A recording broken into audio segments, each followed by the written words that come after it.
Hello, everybody, and welcome to episode 30 of the Corpse Party. Is Uh, it? yeah, it's episode 30. Crap, we're at 30? Yeah, Yep. we are at 30, boys. Man, I feel old. I was fixing to say that. Fuck you. I just turned 30 this year. Fuck you, man. I did that years ago. Oh, you did it before it was cool. I see. That's because you're so Uh-huh. old. You went to college with my sister, so I thought that was leading to a your mom joke. Are we starting a your sister joke now? you can do that with my sister, and I won't be offended because fuck her. Oh my god. Okay. All right. A little bit of focus. So I'm recording, and this is mostly for some of the other people who listen to recordings that aren't us. I apologize for a 2 week hiatus that we had. I had dental surgery, and it took me a while to recover.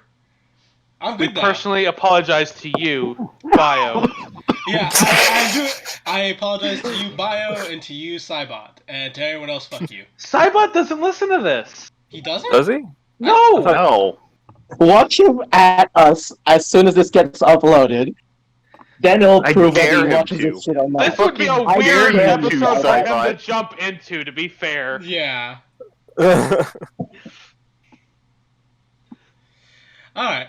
I'll take this. I'll take this. Let's start off with asking the basic question that I ask every single week. Highlights from last session, everybody. Didn't I ask don't that last. fucking remember. It was 2 weeks ago. You didn't ask that last week. I got one. I did. remember. I actually did. It just took me someone okay. reminding me. No, I meant last week. Last week you were in the hospital or in a dental chair or whatever. Yeah. That's the joke. We'll start with Zai. What's your highlight from last week? He wasn't here. Okay, to be fair, Yue and Robot said it's like been foreshadowed. Maybe I missed it, but the whole reveal about Mao being like an elf soul trapped in a kobold, and everybody and then actually, like the funniest part for me was Edrican just laughing. Just continuously. Yes. That was pretty good. Kaze, should I ask you highlights from last session? I barely remember that I charged a fucking castle with a pack of orcs. Other than that, Fair enough. Yue, what about you? Yeah, I can't fucking remember anything, dude. All right, Robot, you have any highlights? There are good things, but the thing that stands out to me is almost because of the hiatus, Xanther asking how long are these fucking stairs?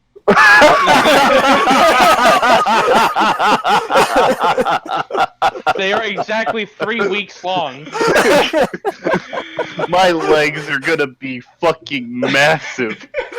Because that was the last thing that was said in character in the session, and here we are multiple weeks later. Can I get a plus on the strength for all this legwork I've been That doing? could not have set itself up better. We end with you guys climbing up the stairs and asking how long are these stairs, then we take a 2 week break. There are It's some like- jokes that write themselves. Okay. So I guess I'll go over some brief highlights from last session. Yes, you guys started your assault on LeFou's estate. Both Dreg and Mile had to leave for various personal reasons. I'm going to close around personal reasons. Mile is going to try and either delay or destroy the Helion if she can. Dreg is retrieving his master. You guys led an army into to assault LeFou's estate. They clashed in combat with a bunch of devils that he had set out as guards and foot soldiers to defend his estate. You guys let that be, and then you guys snuck your way into the estate. You found yourself into LeFou's laboratory, where you found the broken cloning machine, and acquired the addition of an additional party member? Question mark. We got us another big bitch. Yeah, in the form of a huge huge half elf who happens to be technically LeFou's half sister, but yeah.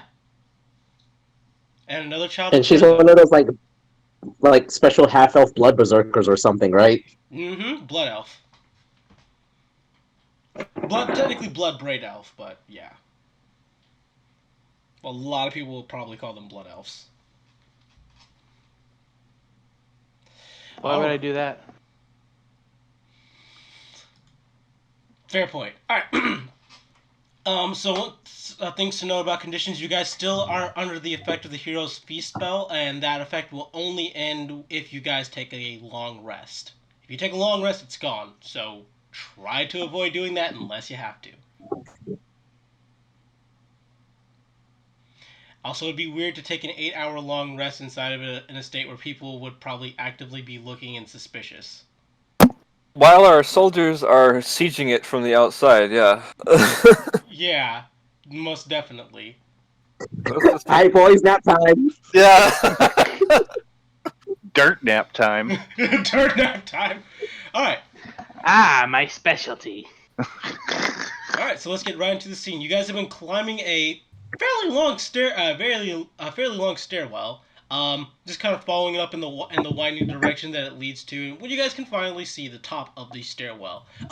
The acrid smell of the lab is slowly fading, and the kind of fragrant smell of LeFou's estate is starting to hit you. Though there is a slight little tinge of sulfur in the air, not heavy but slight.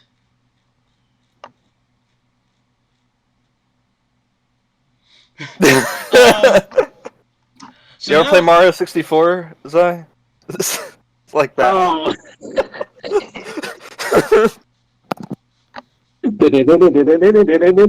Yeah. Alright. So, this was where the first note that, this is where one of the first notes that Fazu left you, comes in handy. So, I'm going to ask everyone to... Alright, who all went over... Oh, I already know. I just want Edragan and Creed as well to roll me wisdom checks to remember some of Fazu's notes, because I don't imagine you memorized them. Checks or saves? Checks. With UA, I'll give him an advantage because he went over the plans twice. Yeah. Wisdom. Halfway. Close, but no cigar. That's a pass, though. Yeah. So, Edragan, as you guys are nearing the top of the stairwell, you remember one of Fazu's notes: the stairwell in the laboratory is trapped. When you step on the top staircase, if you don't stand on it for 2 seconds, it turns into a trap stairwell and will essentially all become flat and slide you all the way back down to the bottom. If you stand on it, you don't stand on it. I jump over the top stairwell. Like a smart boy. All right, so Edragan, you're doing this in front of everybody else? Sure. Are you going to let anybody else know, though? I hope they notice. Everyone roll me a perception check.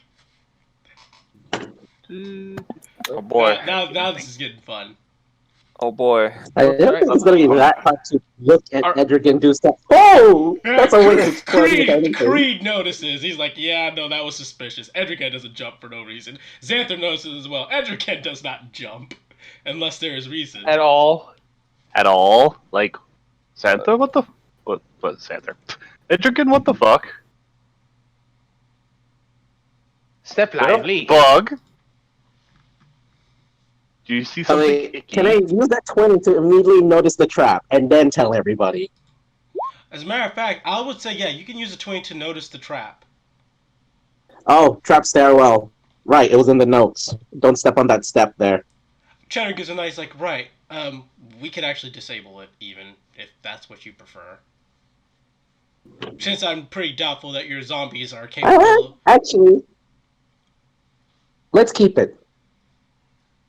Could be a nice escape route. We activate it and we slide out. Alright, but you're gonna have to help me lift these zombies over this stairwell, then. I'll do it. We'll grab one leg of a zombie and get his skeleton to grab another leg. Wait, you're doing it? Well, he's gonna help. Okay, alright. So yeah, He's got a skeleton. Okay, yeah. Advantage on the save to get the zombies over the stairwell so that they don't trip it with their dumb zombie brains. So Oh, I I'm just rolling it? who is lifting the zombies? If you're gonna lift them one at a time, just let me know. If you're not gonna lift them one at a time, if you want to like lift them all at once, or multiples at once, just let me know. I just need to know how you guys are going to approach getting the zombies over the glass staircase. I was planning on being on the bottom and lifting him to Big Bitch, and she sets him down. Yeah, no, that's perfect actually. And Trisnag as well, because, just Alright, in case strength, it's a little too short to make that step. You Fair. can make a strength check with advantage then, since you're going to be doing the bulk of it then. Yep. Oh, I would totally want public. That's Yay! save, but that's still a pass. All right. Yeah. So Xanther just, without any real trouble, picks up these zombies, lifting them up, is like, and just Shut up. passes them to Tosley, as she pulls them over the staircase. She's like, "Do skeletons have the same problem, or is this just a zombie issue?" So, skeletons clack and make weird noises. They're a little smarter, so it should be okay. As you and Tosley. Smarter is a frame of reference. Yeah, Tosley's like, wait, how is it smarter if it has no brain in its skull? It only appears has a smarter brain, it's because just it probably can rotten. move faster. More room in the hollow head for all the negative energy. Is that how they think? I'm giving Is that way too how much. you think they think? Yes. Then that's how they think. Hana, who had been taking up the rear, jumps over the last stairwell as well. She's like, I personally have never put too much thought into how zombies work. Nor do I intend to. So where to next, guys? Well, we're at the top of I the don't. stairwell. What I do we half see? remember the plan, Nedrigan. What did Fazu? What else did Fazu tell you? Alright, so you guys have two options. You guys are essentially approaching the main hallway. You guys can either head left to start heading towards the main throne room, or you can head right and start heading towards LeFou's actual room. I think we were trying to go to the ritual room. Which was under the throne room or something like that? Wasn't there like Yes, it's some under the throne instructions to not go in the throne room, or did we change that? I don't remember. The way I had it written in my notes was that you guys were going to go to LeFou's rooms first, but Yeah, I remember that Okay. too. Okay. What were we looking for in LeFou's room? uh, Or is it just to hopefully kill LeFou? hoping to gank LeFou in his room just in case. Oh yeah, that's not gonna work. But let's do it anyways. You have such confidence in yourself. All right. So once again, following through with Fazu's notes, you've already passed a check, so I'm just going to go ahead and say, you know that the pathway down to LeFou's room, there are a few traps. Every third statue, and I do truly mean this, every third statue is booby-trapped to detect if someone has not ducked underneath the eye level of them. So everyone's going to have to go into a crawl whenever you guys get to your third statue. Everyone?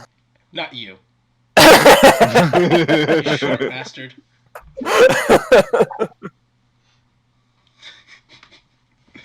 Every medium-sized or large-sized creature has to duck underneath them, though.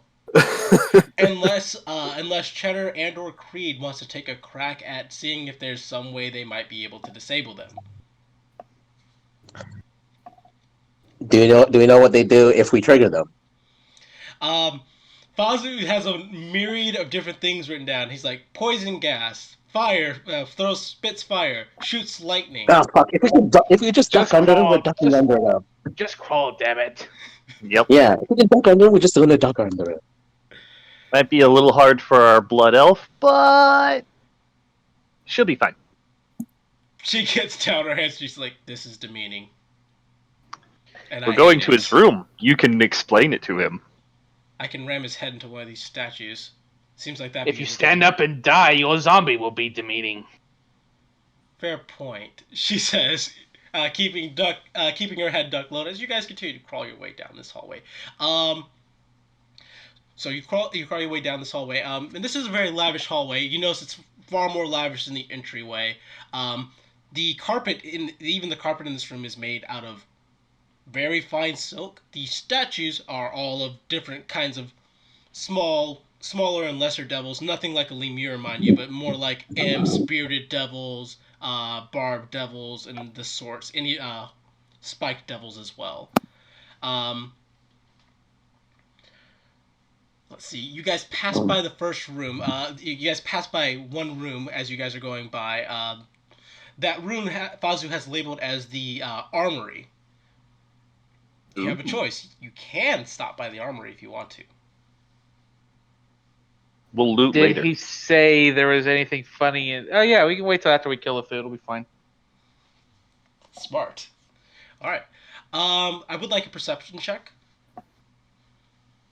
Everyone? Alright. Who is leading you guys currently? Hana Creed. is definitely in the back. Okay, Creed is leading. Creed goes I in knew front this and was coming. Xanther will be behind him. Creed and Cheddar are in the front, and Xanther and Tosley are following behind. Okay. So Cheddar will make this. Do I get advantage if Cheddar's helping me?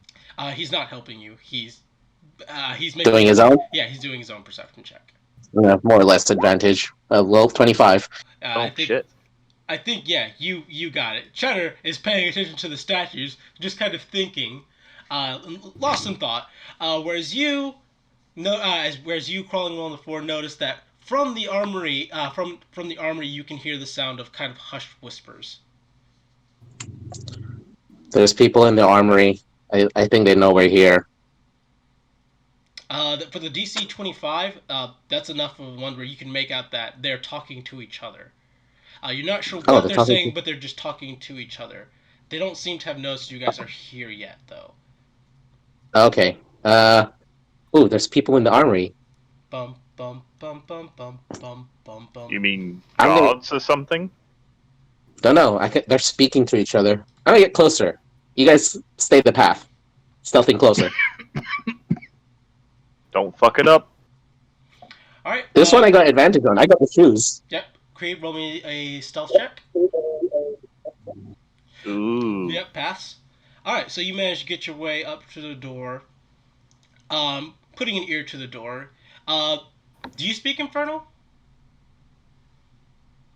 Only I speak Infernal. So all you hear is globba globba glop, globba globba glop glop, globba globba glop globba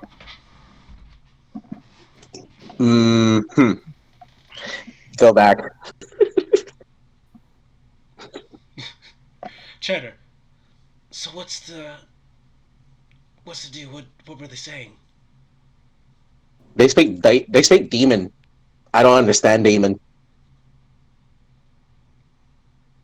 Looks to Edrigan. I speak devil, not demon. You know what I mean. Fine. So, what was the sounds that they made? Blah blah blah blah blah blah blah blah blah. That. Sounds kind of like... Sounds like Infernal.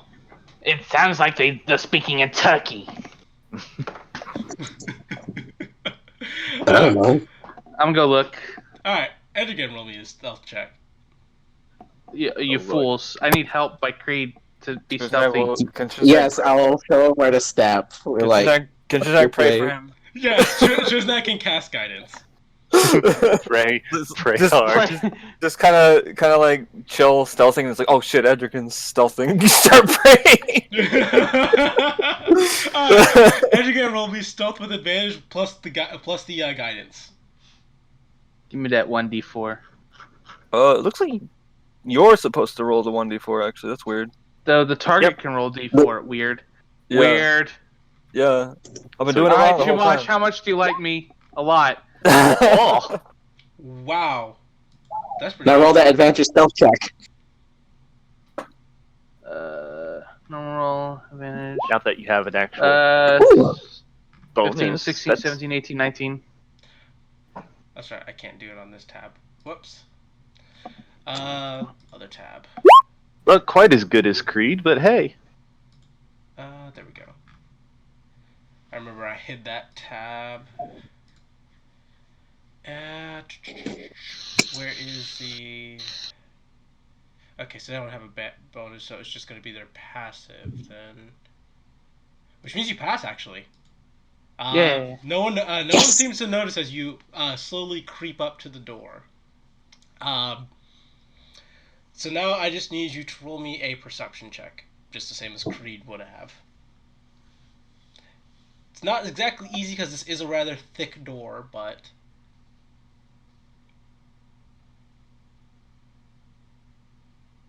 You have to. I don't understand shit. Okay, listen. Creed can provide advantage, but only if he has a cup in his backpack. A cup? I do. Why It's do you have in a my cup? thieves' tools. Because thieves' tools. No, Okay. why do you need a cup? Because you put a cup to the door, so you can hear better inside of it. No, I meant why. No, he provided a sufficient answer to why do you have a cup? Oh, okay. No, that's Thieves' tools. Thieves' tools. Okay. Alright, what am I rolling? Yep, you gotta roll. Yeah, you roll. I cannot do it. I don't understand. I know, Me that's what I'm listening. asking. What am I rolling? Perception? Yeah, perception. Perception. Perception Okay. advantage. Perception. I like it. Because Because That's my Creed I favorite. hand you a cup. Yeah, he hands you a cup. Okay, I got it. Got it. All right. Boom. So in Infernal, what you hear essentially is like, I'm getting tired of all this waiting that LeFou is having us do. I don't understand why he can't just let us do what we want to do. The other one, you can hear some brief shuffling for a little bit before he's like, we gotta follow our orders if we want to get our promotions. And LeFou's and Midas Goes Off is willing to give us quite the promotion if we're willing to help this one stupid human do his one stupid task. You hear a heavy sigh. What if I was like, I just don't understand what's the point in having us here if he also has his Cambion elite guards. I think he's summoned way too many of us for this purpose.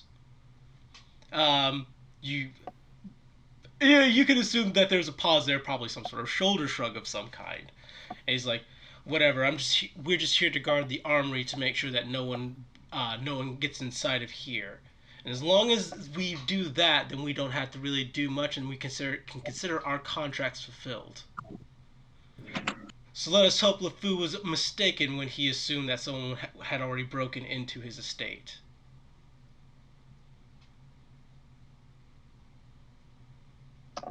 So, what are they saying? Edrigan just leaves. Oh, okay. Useless shit. Gotcha. Moving forward, boys. So, Ask him. I don't understand crap. Apparently, not you. Shut up. Apparently, there is a cadre of elite demons that have all been summoned to assist with this ritual. The ones in the armory are there to make sure nobody goes into the armory. I'm quite content to let them stay there. Sounds good. Try to make this vaguely quiet so they don't get angry at us. Okay, perfect. So you guys continue along the same path that you have been. This is where once again the fact that Edrigan has passed his save for remembering the notes. Within about 2 minutes, a guard patrol will be coming by in the kind of cross section of this hallway to try and see if there's anything funny going on. So what check I would like you guys to make me is a dexterity check to you can either make me a dexterity check this is a pure dexterity check to hurry along and try to try and pass by before these guards come by, or you can roll me a stealth and or dexterity check now to hide from the guards until they pass by. Sorry, I'm not quite sure. So it's hide now or hide then? Yeah, well, essentially you can either Hide now run- or go fast. Yeah, hide now or go fast. Either way, you're going to be making a dex save of some kind, except one of those could be a stealth. Well, I get disadvantage to stealth with my armor, so I will do the other Oh, I one. thought you'd taken off that armor. Did I? I think I did. You're right, because we're sneaking. You're right. Yeah. I remember we were slipping through the thing and I took it off. Okay, yeah.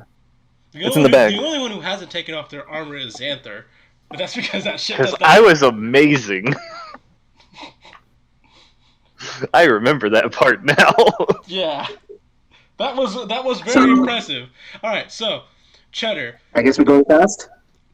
Cheddar, I'm pretty sure me and you could make it across there without much difficulty, but I do worry if Xanther could make it fast enough. Should be plenty good Looks for as fast. Quiet is a different matter. Fast it is. Let's go. So Alright. push the buttons. Alright, everyone needs to roll me dex checks, not dex saves, dex checks. Okay. Bum bum bum bum Ah, shit. bum bum bum bum bum. Yeah, that's going. Well, Did it just go as you foresee? well, boys. Sadly, Etrigan tripped on his ropes. yeah, it went much worse. As you guys are trying to kind of hurry your way across, Hana just bolts, without any real difficulty. As does Tosley. They're kind of used to this kind of thing, it might seem. Cheddar and Creed do okay as well. Obviously, being trained thieves, they are pretty apt at the whole move fast when you need to. However, Xanther, Triznag, and Edrigan, especially Edrigan, Especially Edgigan. aren't quite fast enough. Especially the wizard. Especially the wizard, aren't quite fast enough. And Edrigan particularly trips over his robe, stumbling a bit, not falling onto his face or falling prone, but stumbling a bit, causing him to kind of have to lean up against the wall for a bit in order to not fall over. It's pretty much as he's doing this, and both Xanther and Triznag are only just barely Slowing to. slowing probably to help him, or slowing because they're not quite fast enough themselves. That you see a small patrol of devils of well, I'd say small patrol. I can give you the exact number. You see 5 devils. Three of one kind, 2 with kind of these big scraggly beards, 3 which are these kind of spiky looking devils, crossing, kind of turning the corner. Oh, the spiky ones. We've seen the statues already. Yep. You could roll me checks right now to identify them. That's also a possibility. But if you want to, you guys can try and roll some stealth checks. I mean, I'll try, but I have to do disadvantage. Creed's just ready, about to kill somebody. Give it a shot. Hey! Oh, it took a while for that to load. Alright, good. That's a pass for Triznag, and a You ready? pass for Xanther. Are you ready? Yes. Are we ready? Only Edrican can do it. And Edrican fucked it up. Only one person had to... Damn. You almost avoided it. You see, did I fuck up or did y'all fuck up for believing in me? I didn't believe in you. That's fair. I didn't fucking believe in you. Alright. You fucked up. So, I was just hoping that would happen. after Yeah. you stumble and go against the wall, Triznag and Xanther trying to help, but when they see the devils coming around the corner, they quickly dive behind the other corner, where everyone else is already ahead of you guys, leaving Edrigan all on his lonesome as the devils immediately spot him. And Inferno, wait, who the hell is that? Oh, by the way, what do you want me to roll to see if I can identify a bearded devil? Religion or Arcana? Boo. Okay, cool. Pass. Yeah. I totally recognize it. Yeah, bearded devil. Would you like to roll a religion or Arcana check for the other one that you see Oop. with them? Oh, the one that we've already seen statues of. Sure. Yeah. Oh, That's a fail. I have no idea what these statues are. Yeah. No idea what those ones are, but you recognize the bearded devils. I forget what bearded devils even do, though.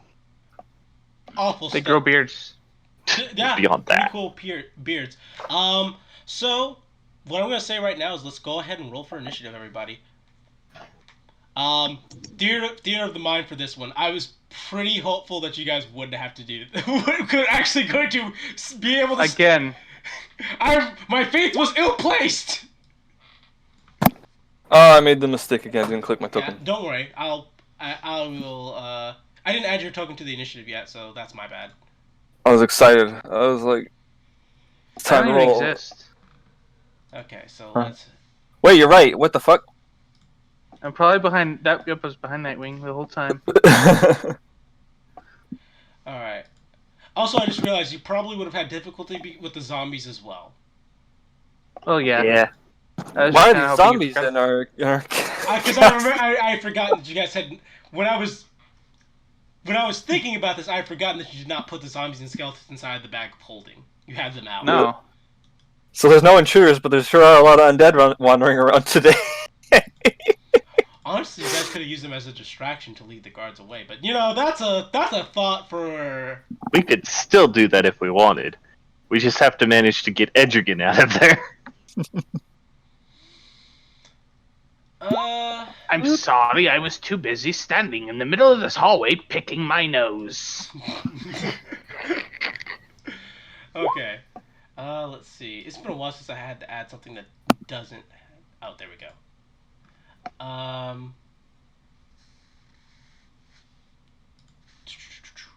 Where is this thing?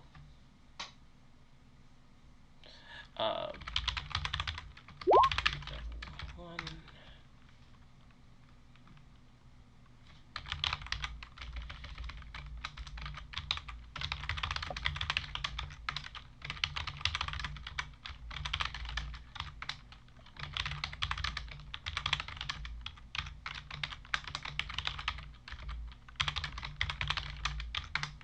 And then this one will be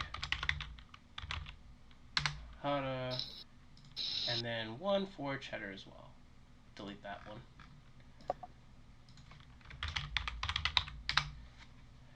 Okie dokie.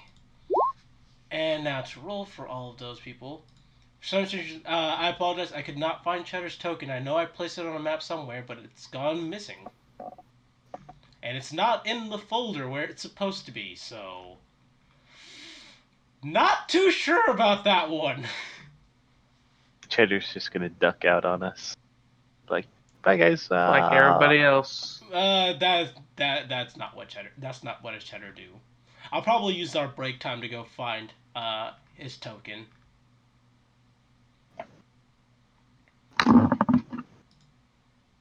But that's Cheddar has an 8 on the initiative. Damn, Cheddar is not doing good on the rolls today. Yeah, he's not doing good on the rolls today. Let's see. She is.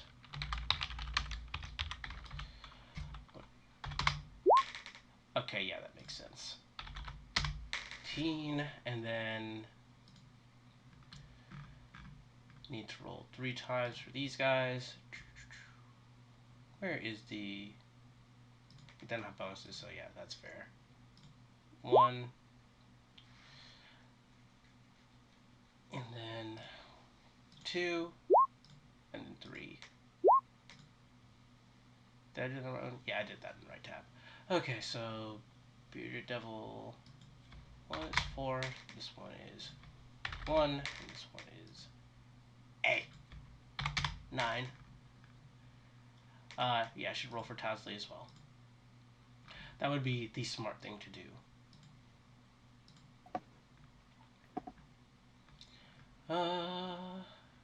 Where's her initiative button? There it is. Now, she rolls well on her initiative, I'll laugh. No, of course she didn't. She's not known for her good... I don't think Tosley's ever been known for her good initiatives.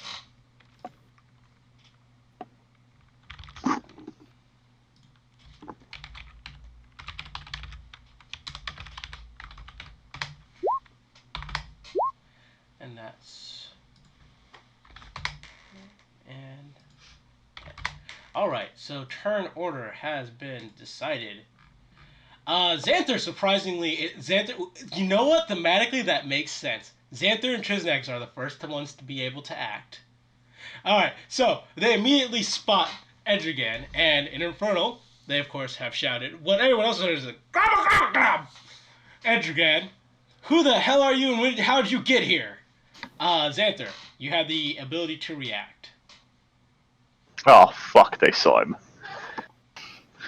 Full sword, step forward. Alright. So just stepping forward in front of Edrigan makes sense. These hallways are about 15 feet wide. 15 by 15, and right now you guys, they're pretty much in a four-way intersection of the hallway. So you have about a good 20. You have about a good 20 by 20 square, then the 15-foot hallways, if that makes sense.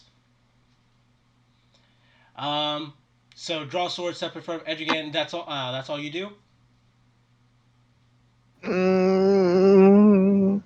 Hard question, isn't it? Hard question. Can I do a thing to one of them? Probably be a bad idea. There's no such thing as a bad idea. Wait, what about... What was this again? Oh, Shield of Faith. Sure. We'll throw that on Edrigan real quick. It can only target self, unless the talent's different. Surrounds a creature of my choice within range. What? Range That's awesome. 60 feet. Bonus action. Wow. So yeah, you you didn't have to even reveal yourself. Oh yeah, it only. Oh yeah, you can target people with the hell. I didn't realize that. I thought it was self. Okay. Of course cool. you thought it was something. You only ever used to save yourself. Ha! Edrigan's never been hit since the friggin' carrying colors. It's almost like he's been incredibly. True. It's like almost like he's been incredibly smart about it. So yeah, I smell trouble in the water, so I pop up and start covering Edrigan. I Where say he gets vid- himself- I'll say a good. We Shoot can off. use this map as a good visual representation while we're trying to get things done. So we don't have these two, so I'm just gonna put them into the hidden layer. We do have. Yep. We do not have Agave. Hidden layer he goes. I say hidden layer, but it's really my layer. It's the layer I own as the GM and no one else can own. I kind of like layer more as LAIR. Oh, A special map where you just tuck everything away. I like that too, actually. Alright, so I'm going to try and draw a shape here. See if I can't get this right. 5, 10, 15, 20. By 5, 10, 15, 20. So 20 by 20 for the space where Edrigan is actually at right now. Then you have the... That map looked a lot better when I drew it out, and I thought that was... No, the 10 feet hallways is what they are. Yep. If I can get this tool to work. So, hallway.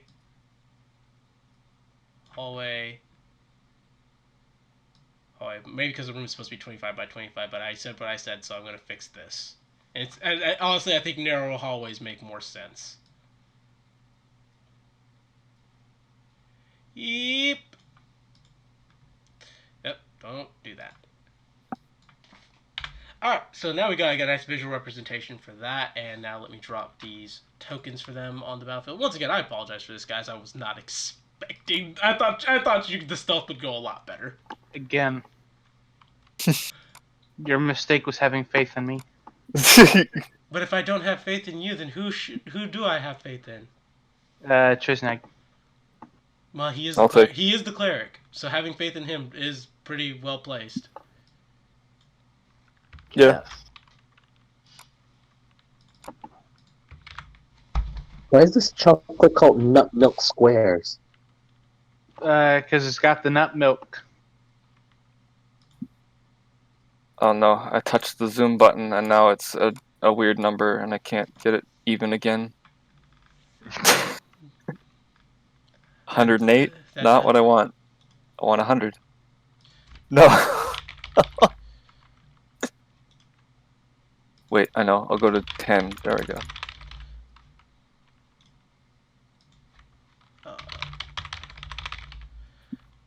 And then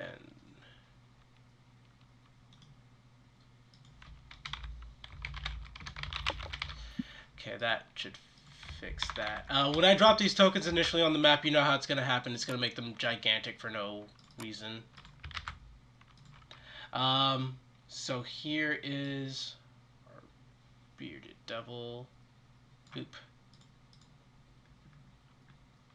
Wait a second, did the drawings that I did on the map not show up for you guys?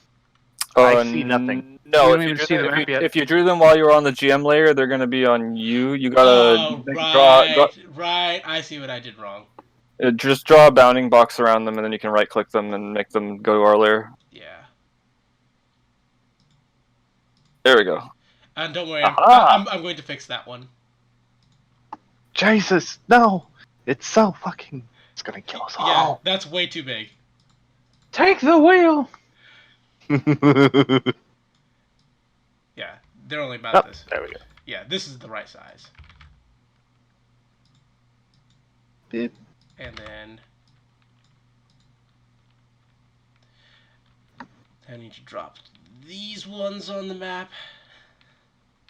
It's been a while since I did a map on the fly, so I'm proud. I'm proud of myself. That's not bad for being. This is sufficient. Holy Christ! It's gonna kill us all. Okay, it's fine. I can't move my skeleton. Because you don't have control. That's exactly what that means, but I can fix that. Controlled by robots. And saved. There you go. Now I should be able to move it. Perfect. Also, opposite direction. The visual representation of what it would be right now would be like this. Edrigan is more about right there. So they really just only barely got him. Trisnag, you need to be a little bit farther up, like more like oop. There. Like there? And you disappeared. What? Oh, where am I going? Oh, yeah, you need to be somewhere like right here. Okay, there we go. Yeah, and then we move Junior right here as well. There we go. We'll put your skeleton right here for you. Can you put Junior on a lower layer than Trisnag? Sure can. Layer to back. Or like, there we go. Yeah, perfect. Alright. And we'll say Edrigan's zombies are like, trailing like this. And then I believe both those skeletons are his as well, so boom.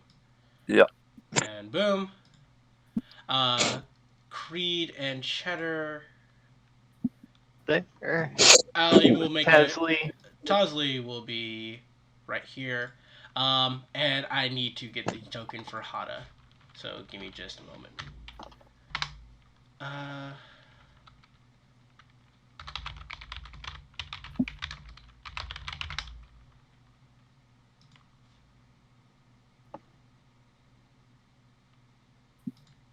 Think I can do this. Tab.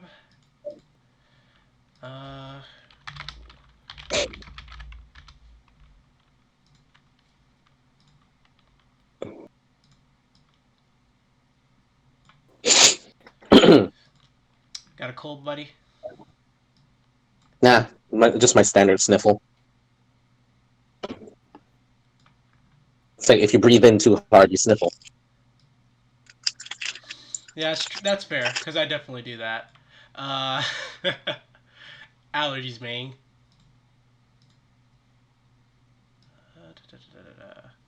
I'm taking that like freaking. There's like this spray. It's like, oh, it's like mini allergies, but it won't kill you, and then build immunity. I would say this.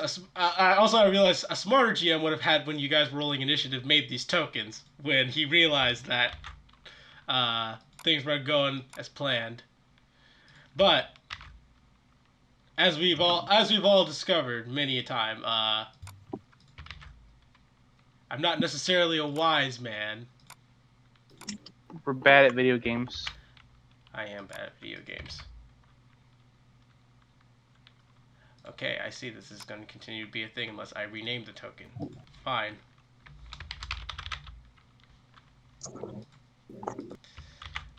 Now put it where I want it to go. And now put this where I want it to go. Once again, this might actually end up the right size, though. And that's the scary part. No. Ah, Jesus. One size too big. Damn, Hada. Yeah. Sn- And yeah, that's about right for right there. Just checking other things. I have a specific token for Cheddar, and I refuse to compromise. So, Spoon it is. Oh, mighty Spoon! It has been so long since I have used you.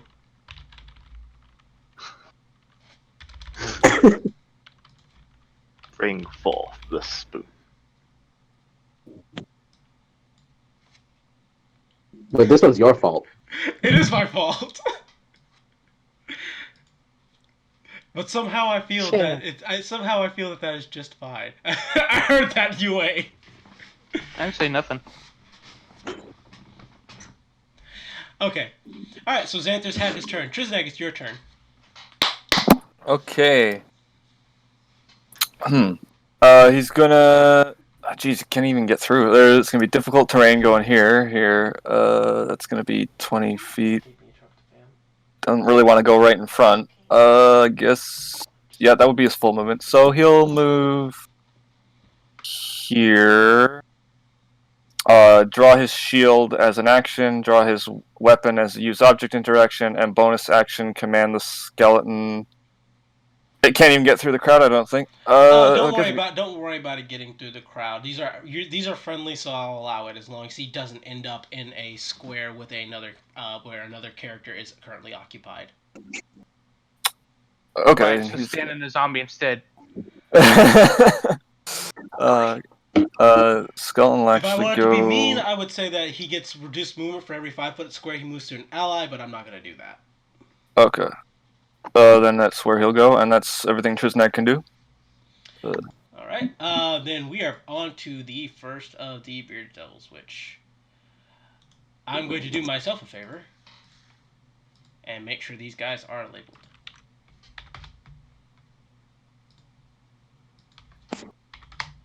Oh, it looks like one extra Bearded Devil appeared, which that should not be the case. That should be a Barbed Devil, not a Bearded Devil.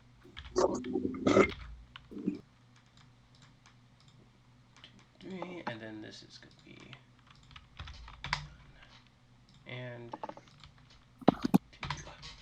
Okay, perfect. Alright, so Bearded Devil number 2, which is this guy right here.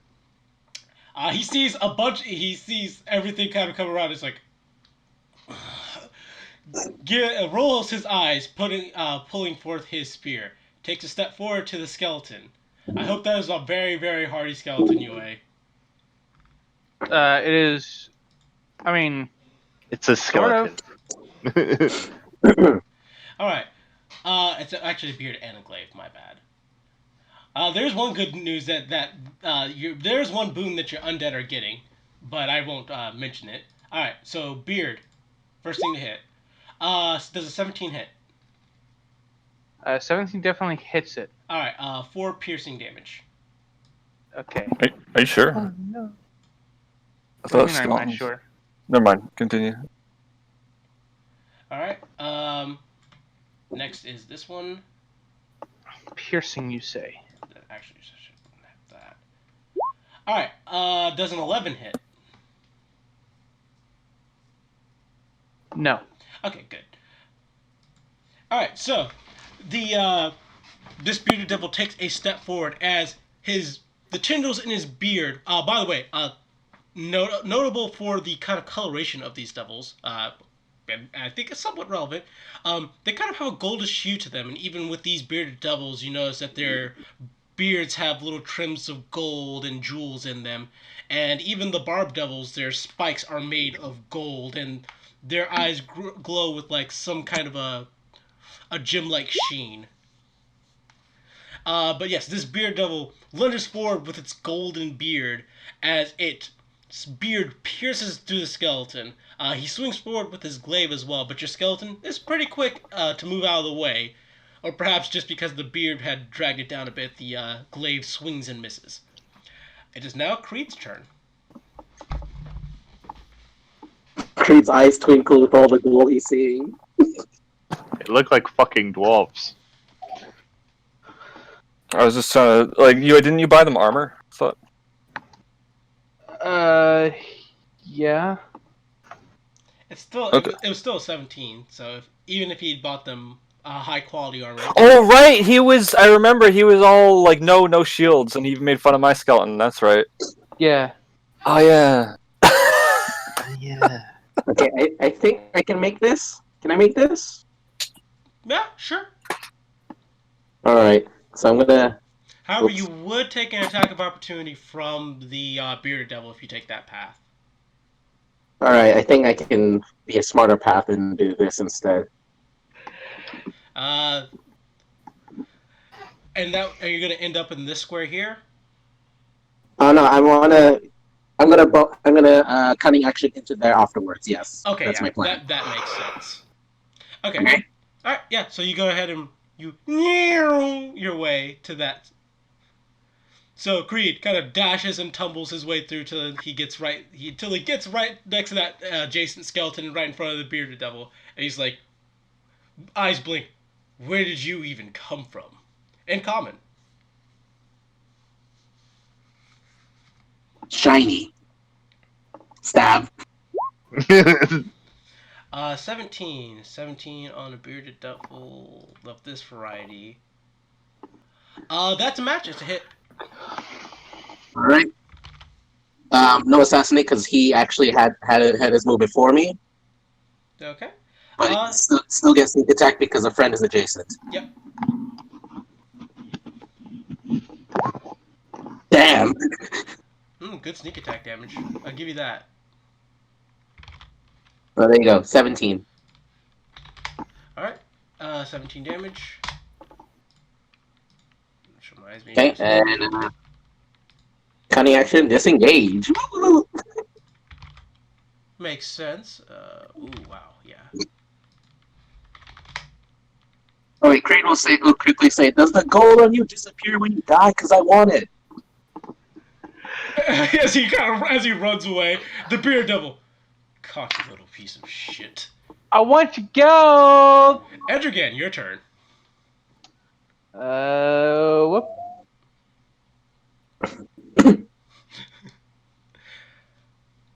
All right, that makes this for Edrigan. What else? You still have your action and bonus action. Yep. Nope. Kind of stand here. And, well, the bonus action, I guess, is to command the undead, huh? Yeah.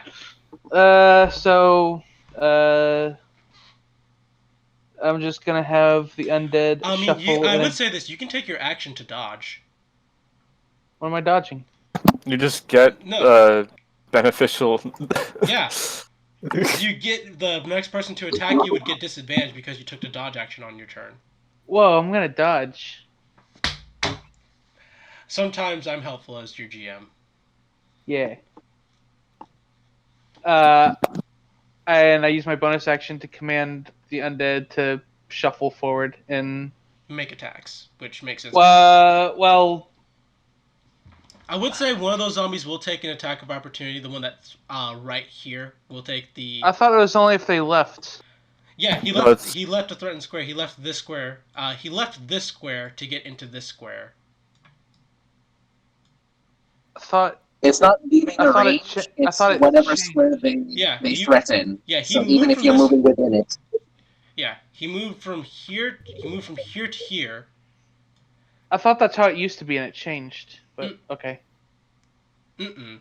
Like, because you moved Okay. that zombie from over here to Right. here. No, so- no. I get that, but I thought like it was leaving the threatened area. So if he goes in, but if he leaves, then he's fine. But No, since no, he's still this- in a threatened area, This zombie is fine. It's the... right? It's this Right. No, zombie. If you right, I get if that. you leave a hostile creature's reach during your move, you provoke an opportunity attack.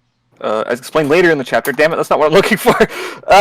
Because Opportunity attack. he has a threat range of all the squares around him. Yeah. So because I never left his threat range, he doesn't take an attack. Page It's only if I 190, leave.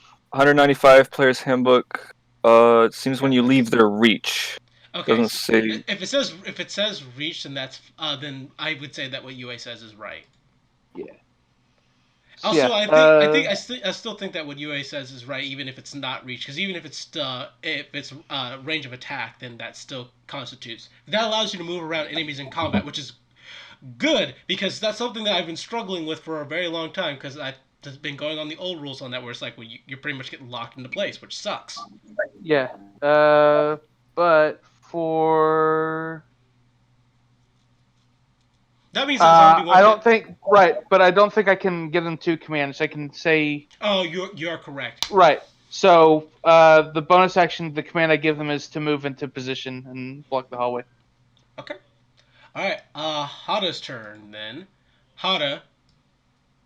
Thud. Is very big. Yes. I dodge Hada. Yeah. She realizes she's not going to really fit there, so she kind of steps to the back and she's like, "I'll wait my turn." I like scrunch against the wall, trying to do my best. Tosley getting pretty much pushed up against the wall. Oh, this is uncomfortable. Is this what it's like when I have to get by people? I feel like a kobold.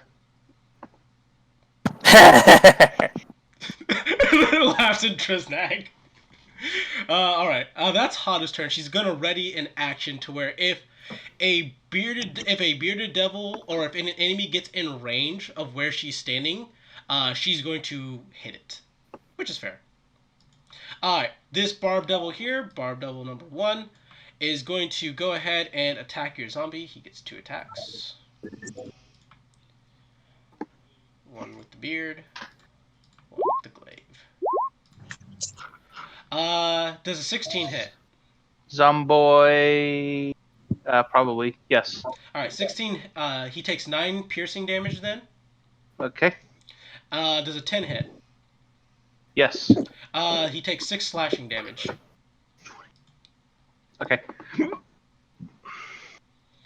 So Barb Devil reaches out with his golden beard, ripping into the zombie's chest, and then hacking at it with his glaive in hand. However, zombies being the formidable creatures that they are, survives the blows, and is still standing with his rotting flesh having spilled upon this bearded devil. Oop, that was the Barb Devil, not the bearded. Whoops! The bearded devil, that bearded devil is... Ooh, pretty much at the bottom of the initiative. Oh wait, no, he moves... Wait, did I forget to add him? Yeah, no, he is at the bottom of the initiative. Whoops. That's my bad. That's my bad. Forgive you. Okay. You know what? To fix that, then...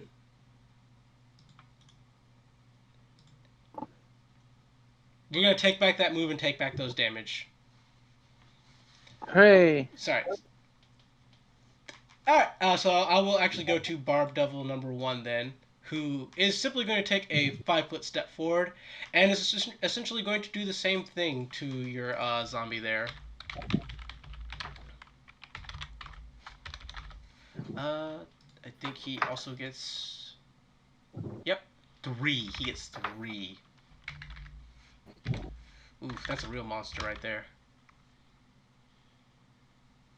2 with his claws. Ooh, yeah, that's also something he can start doing as well. It actually makes more sense for him just to stay back and do the smart thing then, because he has a high enough intelligence to know. Yeah, he doesn't take a step forward. Instead, it makes fire. You see globules of green and gold flame appear in both hands of this creature as it tosses one globule forward at this zombie here, and then another globule forward. Let me just get the attacks for that. I already know both of these are hits because I know what your zombie's AC is now. The first hit is for... It's 8. Yep. The first hit is going to be for... and I'm getting some lag from Roll20. There we go. 13 damage on the zombie. As the first burst of fire just explodes in its face. Then the second one hits for 7 damage.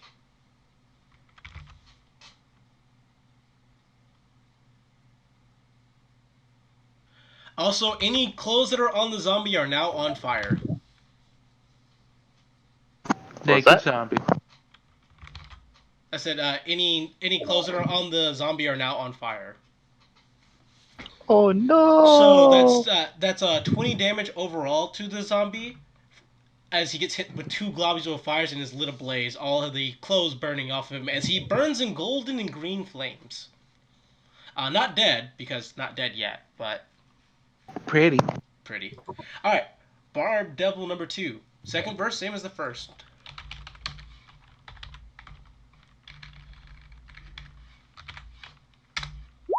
Both of those are hits.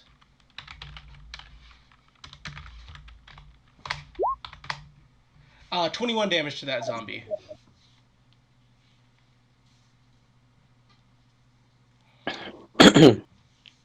So he's taken 41 damage. Is he still standing? Yui? Undead Fortitude, which is a DC 5 plus 14, DC 19 Constitution save. Can you do it? Can this Roll zombie? Can this zombie be the all-star? 1d20, not S20. Plus 3. Nope. No, he did. All right, as he gets hit with the second barrage of flames. Yeah, I'll go ahead and throw him onto the hidden layer because we can always reuse that asset later. As he bursts into green, as the green and gold flames increase in intensity, and he burns to a cindery ash. Yeah. Bearded Devil number 3, which is this boy here. I'm going to take a step forward, then a step forward, and he's going to attack the same skeleton as the other bearded one. These are the smart boys. Beard. Glaive. Woo! I know both of those are hits because they're above 20. He takes 4 piercing damage and 5 slashing damage, so 9 more damage on that skeleton.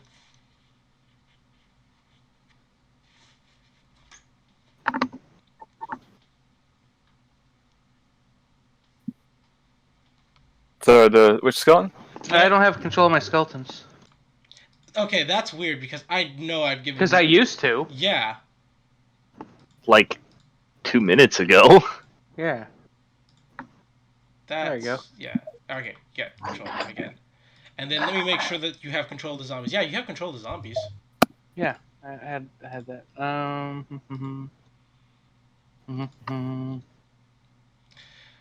going to put this as a Roll20 fuck something up problem. How many did you get hit with? 9 points of damage. Okay. How's that skeleton looking? He's fine. Cheddar's turn. I cannot edit his stuff though. You should be able to edit it because you have control of it, but... Oh, there it goes. Okay. There's some 18 minus 9. there's some bad lag going on with Roll20 right now. Oh, maybe that's it. All right, Cheddar's kind of grimacing. He's like, "Oh God, I just wanted to avoid this if possible. What can I do here? Even." He cast shield on himself. Oh wait, no, shield's a reaction. Shield's a reaction. I just remembered that. Maybe you're thinking mage armor. He doesn't have that spell. Wow! Cheddar's List, yeah, because Cheddar's List is built almost entirely for, well, the purpose of being a... Not fighting. Yes! It's for getting away and hiding. Pretty good. He's a good wizard.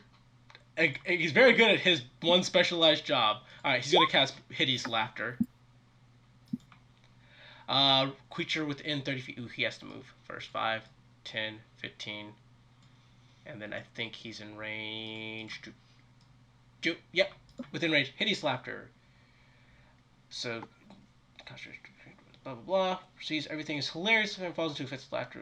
Target must succeed on a wisdom saving throw or fall prone, becoming incapacitated and unable to stand up for the duration. Okay, yeah, no, this has possibility, boys. Can Cheddar do it? Can Cheddar take out one of the bearded devils for you guys? You're gonna find out. I wanna believe.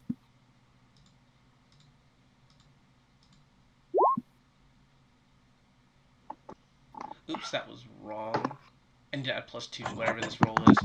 Oh no, that's still a fail though. So yeah, Cheddar points a finger at said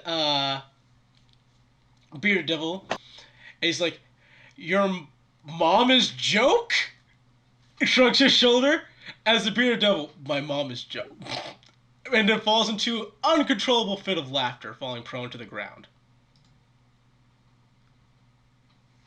Which one fell to the ground? Yep. Okay. Wasn't that funny? Get better material, Cheddar. But yes, he's gonna die laughing. I literally had nothing prepared. Bearded Devil number 1's turn. He's going to take to wailing on that skeleton too. They know they need to open up the path. So that way they can start getting to the people they actually want to kill. They make a hole for me to stand in. They decided not to talk, so let's fuck. 16. Okay, 15 damage. 10 damage. All right. So first off, the first hit is a 16, does and 10 piercing damage on the skeleton. Is that enough to take it down? Which skeleton? The skeleton that is right here. Oh yeah. UA, are you there? He's got... How much did he hit? 10 damage. Yeah, he did. Why are my spells? My spells are all fucked up. They're not what I said. If that's the case, put 5 damage onto that. Put 5 damage onto the zombie. As he kind of takes a 5-foot step forward, kind of gracefully leaping forward with his glaive, slicing into it and getting into the thick of it, surrounding himself on all sides with enemies, but seeming very brazen and unafraid of this fact. Which one? The one below him? Yes, this one right here. Alright, then. Alright, that ends that bearded devil's turn. Tosley looks around. Is there even a way I can get in there? Fuck it. Pulls out her javelin.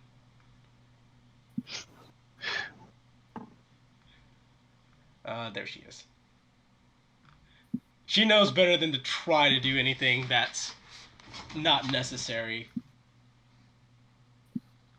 Oh no, she has hand axes, not javelins. Right! That's the first time she's gotten to use them. She rolled a nat 20. Hooray! That's good. That's really good because that also triggers her. She's an orc, so half orc, so that triggers her brutal criticals. I'm trying to find it. It's somewhere on here. Wander, dark vision, relentless endurance, savage attacks. When you score a critical, roll an additional damage die. So that's an additional 1d6. So she rolled 7 plus 1 more d6 because it didn't take it. I need to fix that. Living up to her name, it seems today, of being the bad bitch. So that would be 13, round down to... I'm going to say 7. I'm going to round up. Be nice. Alright, so she takes a hand axe and just chunks it straight into one of this guy's horns, and it gets embedded in one of his horns. As he turns, sir. Oh, when I get through the rest of these people, I'm killing you. Do you have any idea how much it costs to get this horn detailed?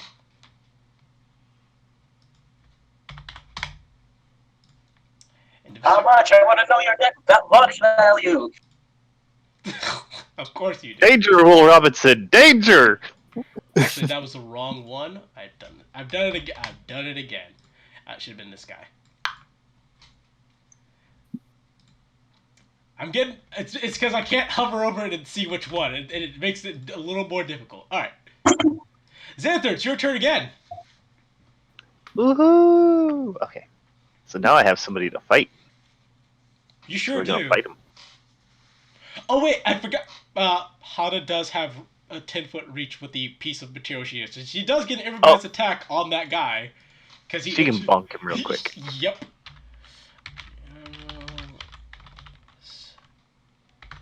If one of this was a weapon she was proficient with.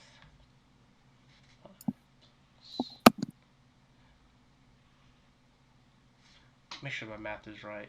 Yeah, it's just her strength then. If she's not proficient. 14. 14 does not hit. So she swings as you guys feel a rush of air go over your heads. And yes, even you, Triznag. It's a strong, powerful enough gust. It just swings over the head as the beer devil. Oh shit. And she's like, I missed. And then a second swing. Once again, it swings just above your guys' chest as he ducks. And she's like, quit moving. Xanther, your turn. You know, normally I don't like light, but for you, an exception.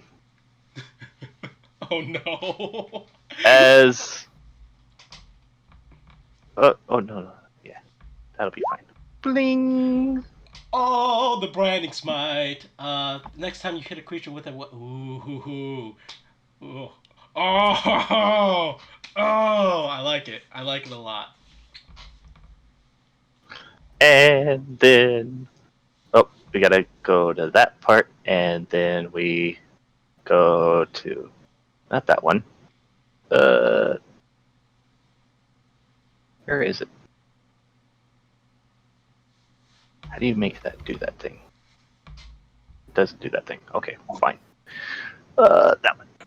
Whoa. Aw, that's not a hit. Oh, it lasts until the next time you hit it, right? Yeah, Okay, I'll put because it's concentration. I will put a mark on him. What's a good smitey looking symbol? That one's clearly meant for grappled. You know what? This is it. This is the smitey looking symbol. Alright, so bonus item. You see a glowing brand of your god appear on his forehead, as he has now been marked to be the dead's. But as you swing your Seems to be he targets himself, and then the next creature he hits is hit by it. Oh, okay. I have shiny weapon. Oh man. Well, kinda. Would that feel when you have something cooler in your head than what the spell says? Fuck. Okay. It's every spell though. That's pretty much every spell. Yeah, that's It'll true. brand him when I actually bonk him. Not quite Hunter's Mark. Yeah, that's not quite hers, Mark. Okay, so yeah, your sword glows with undead holy light, undead unholy light. But as you swing your sword forward, he parries the blow aside with his glaive. He's like, "Oh, paladin, how lovely." Better than that. Huzzah! Ah, shit. Parries it again. Questionable. You know what? Fuck you. Also, I'll put the symbol on you since it should be on you. Yes. Which, you know what? It's a grenade now. It's a grenade now? Oh boy. Alright, Triznag, your turn. Okay. Let me just see if this has a material component. Shoot. It's. It has the holy symbol, but that for clerics, I don't need my hands full if I have the symbol present, which he does. So, I guess he doesn't actually need to drop the sword then, does he? Oh no, it's thematic component. Yep. Okay. He's gonna use seeing all these devils in the hallway. He's actually gonna put his sword away again and start casting a spell, and he is going to cast this one. Wait, it's there we go. Wait, it rolled. No, I don't want to roll the damage. I want to cast the spell. Damn it. Well, I guess if it hits, there's the damage. But let's see. How do I? Roll 20, please. I want to spit out the spell card. It won't do it. It's not doing it. Probably have to change the settings on it. Yeah. Oh, I see. I'm changing the wrong setting. It looks like I'm changing the... Yep, I have to click. Wait, no, it's not... It won't go. It won't do the thing. I don't see the... There used to be a tick box for use spell card, right? I guess they got rid of it. It's not there anymore. Let me see if the spell's in the spell inventory. Spirit Guardians. Yeah, it's in there. I can look at it. I can read it. Alright, so, one action. Self, 15-foot radius. Self within a 15-foot radius. Cleric, concentration up to 10 minutes. You call for spirits to protect you. They flit around you to a distance of 15 feet for the duration. If you are good or neutral, okay, we're just gonna go. If you are evil, they appear fiendish. When you cast a spell, you can designate any number of creatures you can see to be unaffected. An affected creature's speed is halved in the area, and when the creature enters the area for the first time on a turn, it starts there. It must make a wisdom saving throw. On a failed save, the creature takes 3d8 radiant damage. Oh, so it's going to be 3d8 necrotic. So it's only when they first enter it. So, that's actually mildly useful, I would say. Or they start their turn there, isn't it? Yeah, I don't think it's gonna. I'm gonna read it again just to see if they start their turn or. Let's see. And just for the first time, or a turn starts its turn. Or a turn starts its turn. What the fuck? Roll 20. Is that a typo from the book? When the creature enters the area for the first time on a turn, or starts its turn there. Yeah. Okay, that's actually good. That's a really good spell. Yeah. Alright, yeah, perfect. Alright, so let's create an unholy aura around Trisnag. Where is that one? There it is. What color do you want your unholy aura to be? Necrotic in my head is either black or red, so I guess a dark red. Dark red it is. And It's also blue and purple. I was thinking green. green is green yeah, is I good thought too. green for necrotic too. Green is a good Green- one. Green will make it hard to see our health, though. Yeah. So I understand that. So yeah, when it gets to being their turns, then I'll have them make the wisdom saving throws, and the DC for it is. Oh, God, that's the thing that sucks about that spell card not popping up. Yeah, I wish I could make it do it, but for some reason it's just not. I can just, you know what? I can just look at your fucking character sheet in order to determine that. Like, I used to be able to just click the gear and then click spell card, right? And now it's like... Alright, so let me open up... Oh, wait, here we go. Include spell description in attack. On. There we go. Alright, click it again for me. Now... Yeah. Public roll. Okay, it rolled again. Ignore that second roll, though. The first roll is the first dice I rolled, so that's... It's not giving me the save DC for it, which is weird. I think it's just my... It would just be my spell, wouldn't it? Yeah, like my spell save? Yeah, what's your spell save DC? 12. 12? Oh, right, because you have a really poor wisdom. Well, it's not poor, but it's not as good as a cleric should be, really. Yeah. It's just barely enough to multi-class. Alright, any bonus actions or other actions you're taking? You took a movement action to drop your sword, so I do. Oh, that's, it was use object interaction, I think it's called in this edition. Oh, okay. So but, yeah, he put... So you still have movement then? He didn't... Dropping is free, but he put it away. He doesn't want to drop it, because these guys seem smart enough that they might kick it. You're not wrong! Yeah, so that's sheathed. Bonus action. I guess he'll get the skeleton to. Nah. I mean, Don't- you can have it step around this corner here and start attacking if you want. The guy Then he is prone. That seems like a good way to lose the skeleton. It's like, I'm not want to give up my Cobalt skeleton. I worked hard for this. Can a skeleton ready in action? I don't know how that works. Can it? It can ready in action because it's smart enough, and it can ready in action on your order. So yes. Okay, he'll use his bonus action to tell the skeleton to ready in action to attack whoever goes there if it's able to. Is Okay. it? No, that's perfectly acceptable. Okay. All right. Nothing else. That's every action he can possibly do. So yeah, that's it. All right. Well, this bearded devil number 2, which is this one right here, needs to make me a wisdom saving throw. Does have doop. Boop-a-doop-a-doop. Boop-a-doop-a-doop. Oh damn! I just thought of a better bonus action. Oh well. Next time. Alright, that is a pass, so he doesn't take damage, but he needs to... Let's see, I need to go back up to the laughter. His laughter at start or end of turn? I think it's end. Target must succeed on wisdom saving throw or fall prone, becoming incapacitated and unable to stand up for the duration. So incapacitated means he won't be able to attack either. Creature blah blah blah. Target has advantage on saving throw if it's triggered by damage. On success, the spell ends at the end of each of its turn. Alright, so yeah, he continues to laugh. He's like, your mom is joke. End of his turn, he makes the save. And immediately stops laughing. Wait, that's not funny at all. He's still prone on the ground though. Turnover. Creed. Alright. Did he succeed on the save for Yeah. the? Hideous Okay, yeah. He succeeded on the save for the zone, and he succeeded on the save Okay. for the hideous laughter. Damn, he's tough. Let's see. Alright. Everybody's so close to each other. Yeah, it's almost like you guys brought a miniature army with you.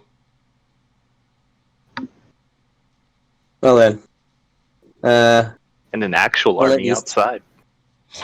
I'm gonna let these two stand there. I'm gonna stand next to the big lady here. Object You feel interaction safer to for some try. reason. I feel safer. And then object interaction to transform Midas into a longbow and shoot. All right. Um, Roll me the attack roll with the. Oh wait. All right. Which one are you trying? I'll shoot that guy. He's prone. Wait, if range attacks against prone people are at advantage or not? Disadvantage, actually. Disadvantage. All right, I'm not shooting the guy on the floor. Okay. Yeah, I'm gonna just fucking punt this guy in the fucking face. All right. Let's see this. Let's see this attack roll. Okay. There we go. That is a hit. That looks like a hit to me. Ah! No, it's doing that weird thing. Hold on. Z Z Z Z Z Okay, Z Z Z. Because it's doing that thing where like it leaves the pop up on the breakdown of the roll, and I can't click what's under it. But I got your. I rolled higher damage, but you know what? I have to go with what you rolled there, buddy. All right. Roll me sneak attack And damage. here's You the do sneak have- attack. Yeah, I was gonna say. Yep. Within feet. Ooh. Ooh! Ew. All right. Dice giveth, dice taketh. Yeah, exactly. So, you pull out your arrow as you shoot it, and it kind of shatters against his head. Once Butcher's getting his eyes, he kind of shakes his head a bit. He's like, ugh, a mild tickle, human. Well, the guy behind you was laughing about it. I'm pretty sure he was laughing at the dumbest joke I think I've ever heard. Distraction. Any other actions? Because you still have your cunning action. And technically, the cunning actions, I'm pretty sure, is just disengage, dash, and hide. Hide behind big lady. You feel even safer now. She's big enough. Can I do this? Yes. I'm doing this. She am very big. She's very big. I'm gonna roll my stealth check now. Okay. Roll me a stealth check. That's a Oh, damn. I'm That's a fucking natural 20. invisible. You pretty much hide yourself perfectly behind her and have never felt more safe and secure in your entire life. Edrigan, what you do? How good is my line of sight on that guy? It kind of looks pretty I'd say bad, it's bad, but I say you have it. it's magic missile time. Let's see it. Pew pew pew pew. Slash roll 1d4 plus 1, 2, 3.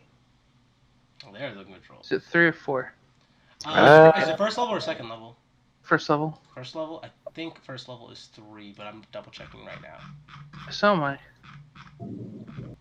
I think we have this memorized, it being the most iconic spell. You'd think you create 3. You create 3, Just okay. So 3 pink bolts fire from Edrigan's fingers. They veer around the corner, pelting him in his golden chest plate. For a total of 10 damage. Not bad. As you just kind of a little spritz of blood coming out. There's a mage.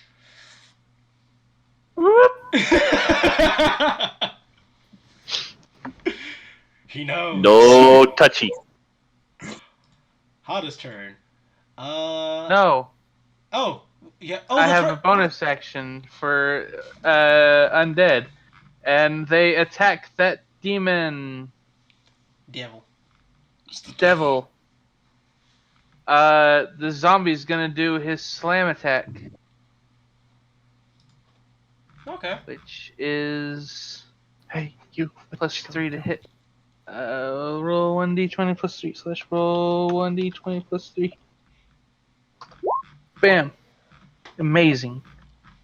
This other zombie is gonna do his slam attack. Actually, that's a hit. Holy crap. No. 1d6 plus 1.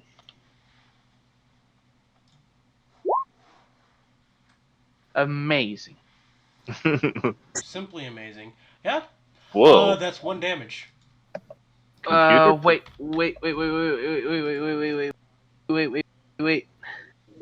Necromancy. Proficiency bonus to weapon damage rolls. That's 6 damage, not 3. Oh, 6 damage, not 3? Okay, yeah. I'll add 2 more. Yeah. So, you're a zombie. And now Smacks him in the face. Ow, that kind of hurts. Skeleton's gonna stab him. Does the skeleton have a silver sword? Does. Okay. Worth knowing. Show me that. Do I need to put the little dot on him again? Yeah, that will be very helpful. Okay, I'll do that for you.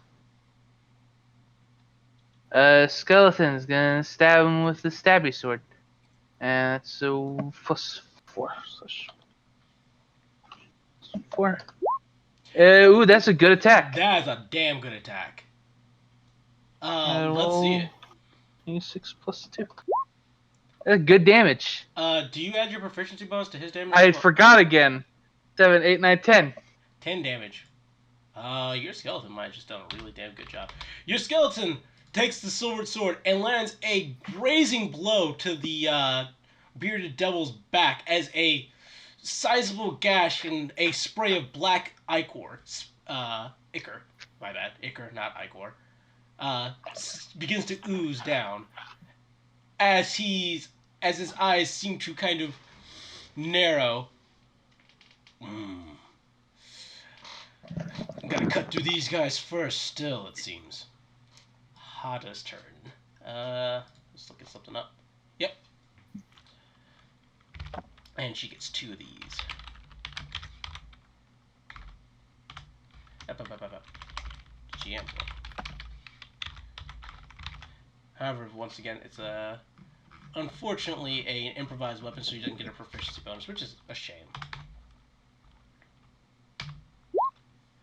Both of those, however, are hits. So let me roll damage for Guys, how do you rule it? For it being a huge piece of metal, do you think it should be 2d4 damage instead of 1d4 for an improvised weapon? Let's look up what it's comparable to. That sets a Depends if- dangerous precedent. Depends if she has Tavern Brawler. She does not. Alright, it's 1d4 it is.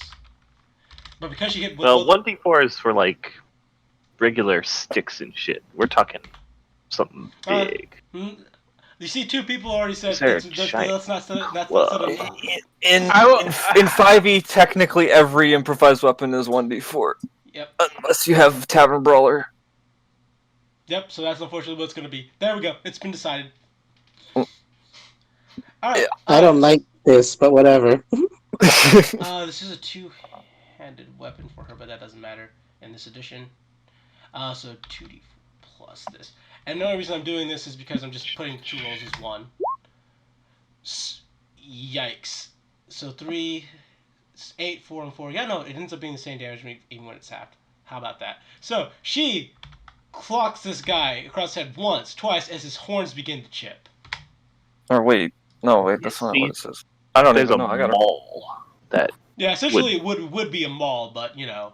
which is Look. 2d6. Now I'm looking this up because this is like, I don't know, Yeah. maybe I'm remembering wrong. Let's see. Alright. 2 hits from her. That's her turn. Alright, this... In many cases. Oh, then Great club, plus weapon actually. is- 1d8. Yeah. Oh, it's yeah. It says I was thinking about the D4 you get from having Tavern Brawler, so that was a mistake. You improvise weapons is similar to actual weapon and can be treated as such, whatever the fuck that means. that means thanks. that it would have been my judgment. It would have been my judgment call on that one. Yeah, Yeah. it says a table leg can be a club, is what it says. Well, if that's the case, then she would have had a great club because that's a huge metal club essentially. What does Tavern Brawler even get you then? Absolutely Let's not a see. damn Proficiency. Thing. And it Oh, gets you- proficiency. yeah, That was it. Yeah, Right. having Gives proficiency you is good, proficiency. which is good because it makes you hit more. That makes if that's the sense. case, I'm going to go ahead and go to. We'll say that this counts as. You say Great Club? Yeah, Yeah. which was a d8. Oh So- god, one of the examples for an improvised weapon is a dead goblin. Yeah, that's a great example weapon. A goblin is a great improvised weapon because there are always more of them. Yeah. Alright. So this barb devil, same thing as before, forming two globules of green and gold flame, tossing it at the zombie that's directly in front of him. Actually, no, he's aware that Triznag is a cleric now because he counts as well. Yeah, I mean, he didn't even use his hands. He used the holy symbol, which is big and very obvious, so... Alright, he rolled a 9 to hit for the first one, so that's a miss. 18 hit you. Keep in mind, you don't have your armor anymore. Yep, that hit. Alright. Unless... Unless... Unless I use my reaction to cast shield. Which I will. Sorry, what do you say? Sounds like someone's talking? What? That was from Zai, some background noise. Oh, okay. No problem. Sai trying to yell at us all the way from Australia. Alright, so, Triznag, as you see the first globule fly over your head and down the hallway. You see the second globule, however, going straight towards you as you immediately raise up your hand and it splatters against it. Nope. A very succinct nope. I cast nope. Alright, It was and super with effective. that, he's going to take a 5-foot step back. This Barb Devil is going to do the same thing, and once again, it's going to be at Triznag. Which is very good for you, very good efficiency-wise, because you still have your shield until the start of your next turn. Yeah. Does a 22 hit you, though? Yes. Oof. Without Okay. the armor, yes. Okay, so you're going to take... Okay, so another globule flies towards you. Once again, your shield repels it. However, as the third globule finally hits you, it manages to just splash on the shield in such a way that you still get sprayed with the green and gold flames. Anything flammable on you catches on fire. Oh boy. Luckily, I have... When I organized my inventory, I got everything he's actually wearing, so let's see. Flammable. Probably his vestments, I Does he guess. have oil on him? Oil. Oil is in the bag of holding, so that's not on him. Okay, good. He doesn't have that. Yeah. His scrolls are in a case. I don't know if that means they're That means they're flammable or protected. not. They're protected. Okay. Okay. I don't really know if he has anything flammable other than clothing. That's Oh, about it. that's perfect then. So yeah, no, your clothes catch on fire as you get sprayed with the green and gold flames. Oh, I So- guess. Well, hang on. I'm gonna throw myself under the rug here. Is a spellbook flammable? I don't know. It's really It expensive sure item. is. Yeah, that's bad. Pretty flammable. A spellbook is very flammable, sir. Okay, yeah, then that's clothes and spellbook. So still fire bad. Fire bad. All right, so yeah, globule hits you. Your clothes and your spellbook are on fire. We could figure out the ramifications of that next turn. Maybe a bonus action to take some time putting them out. Prestidigitation can put fire out, so Oh, he's yeah. probably gonna do that. What a good use of a turn. All right, he's going to step forward, and he's going to lay the. Oh, he stepped into the square. He stepped to the what? Skeleton. Oh, he did. Then yeah. Skeleton, and anyone? go. Okay, skeleton. Skeleton has. Let me look at it. Sorry. Silver dagger. Got. 1d4 plus 2 damage. Okay, when do I roll to hit? Let's see. Book. Just use the pretty much the same thing bonus that you would get with a longsword. You would get with a dagger. So whatever it is. Okay, let's see. Hit. What is that? What am I? Where is it? If you look at okay, the normal hit stats for a skeleton, it should have it. I think it's plus 2. It's either +2 or +3. Oh, it says plus 4 to hit. Okay, that's on. Okay, that's. I'm pulling up skeleton right now. Look at it. Yeah, I think that's probably the plus 2 plus its proficiency included in the monster's Yeah. description there. So yeah, it's yeah. +4 to hit. Okay. That is sadly a miss. He swings forward with his silver dagger and misses as the bearded devil looks down at him condescendingly. Pathetic. And is now going to assault this zombie. Oh, I actually have that one in here.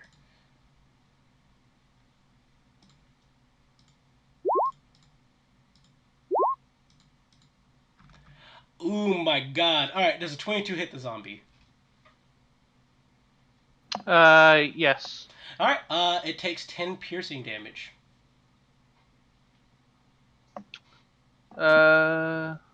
This one, right? Yeah, that one is directly in front of it. Boop. Okay. So yeah, he steps forward with his beard and glaive ready, as his beard begins to tear apart the zombie. But as he hacks forward with his glaive, he doesn't seem to do too much, as it either gets stuck in some very thick sinew, or maybe it got stuck in like its collarbone. Doesn't really get all the way through like it should have. As the zombie Sorry, one quick question. How much damage did the fire earlier do? It was 5 damage. Okay, got it. Just had to make sure I had that right. Sorry about the interruption. Oh no, not a problem. No, it wasn't a whole bunch of damage either, so that's good. Okay. Alright, Cheddar's turn. Cheddar. Jeez. Points out his fingers, and he's going to cast Magic Missile. It's a good spell. It is a good spell. He's going to cast on the same one that Edrigan did.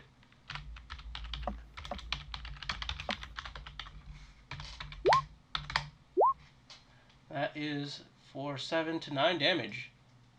Not bad. So Cheddar, the same one, as it just kind of hunches over. 2 mages. As Cheddar. Yeah. Yeah. Alright, this bearded devil. That's number 1. That's this one right here. The one who's been getting pelted. Turns to his brethren for just a bit as he's like, I'm probably going to have to leave the rest of this to you guys. As he, let Let's see. Who does he want to suicide? Who is he going to essentially suicide attack on? I say that because he's not backing away, which is suicide.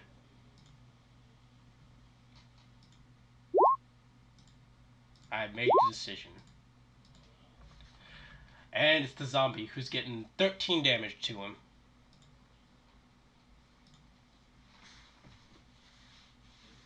Undead Fortitude? See. Yeah. I'm guessing. How much? Yeah, how much did it do? The last hit did 5 damage. No, he's still fine. How's his No, wisdom? he did 8 and 5 damage. 8 and 5. Okay. Yeah, 8. so yeah. that's Okay. what he Okay. did Yeah. Right. 1d. Which ones are the 20. bearded devils? The bearded devils are the ones that are standing in front of you guys right now. The barb Okay. devils are the ones that are in the back that are throwing globules of fire at you guys. Wow, he actually passed! Did It he wasn't- succeed? Did the bearded What? devil succeed his wisdom throw, or is it? Oh, thank you for reminding me. Yeah. I don't think I had the other one roll it either. So Yeah, I was just wondering. It's at the start of their turn. That wasn't a hard one. He was only going up against 10. yeah, that's fair. Where is it? So he has 1 HP still. That's not bad. There we go. Nope, not that. This.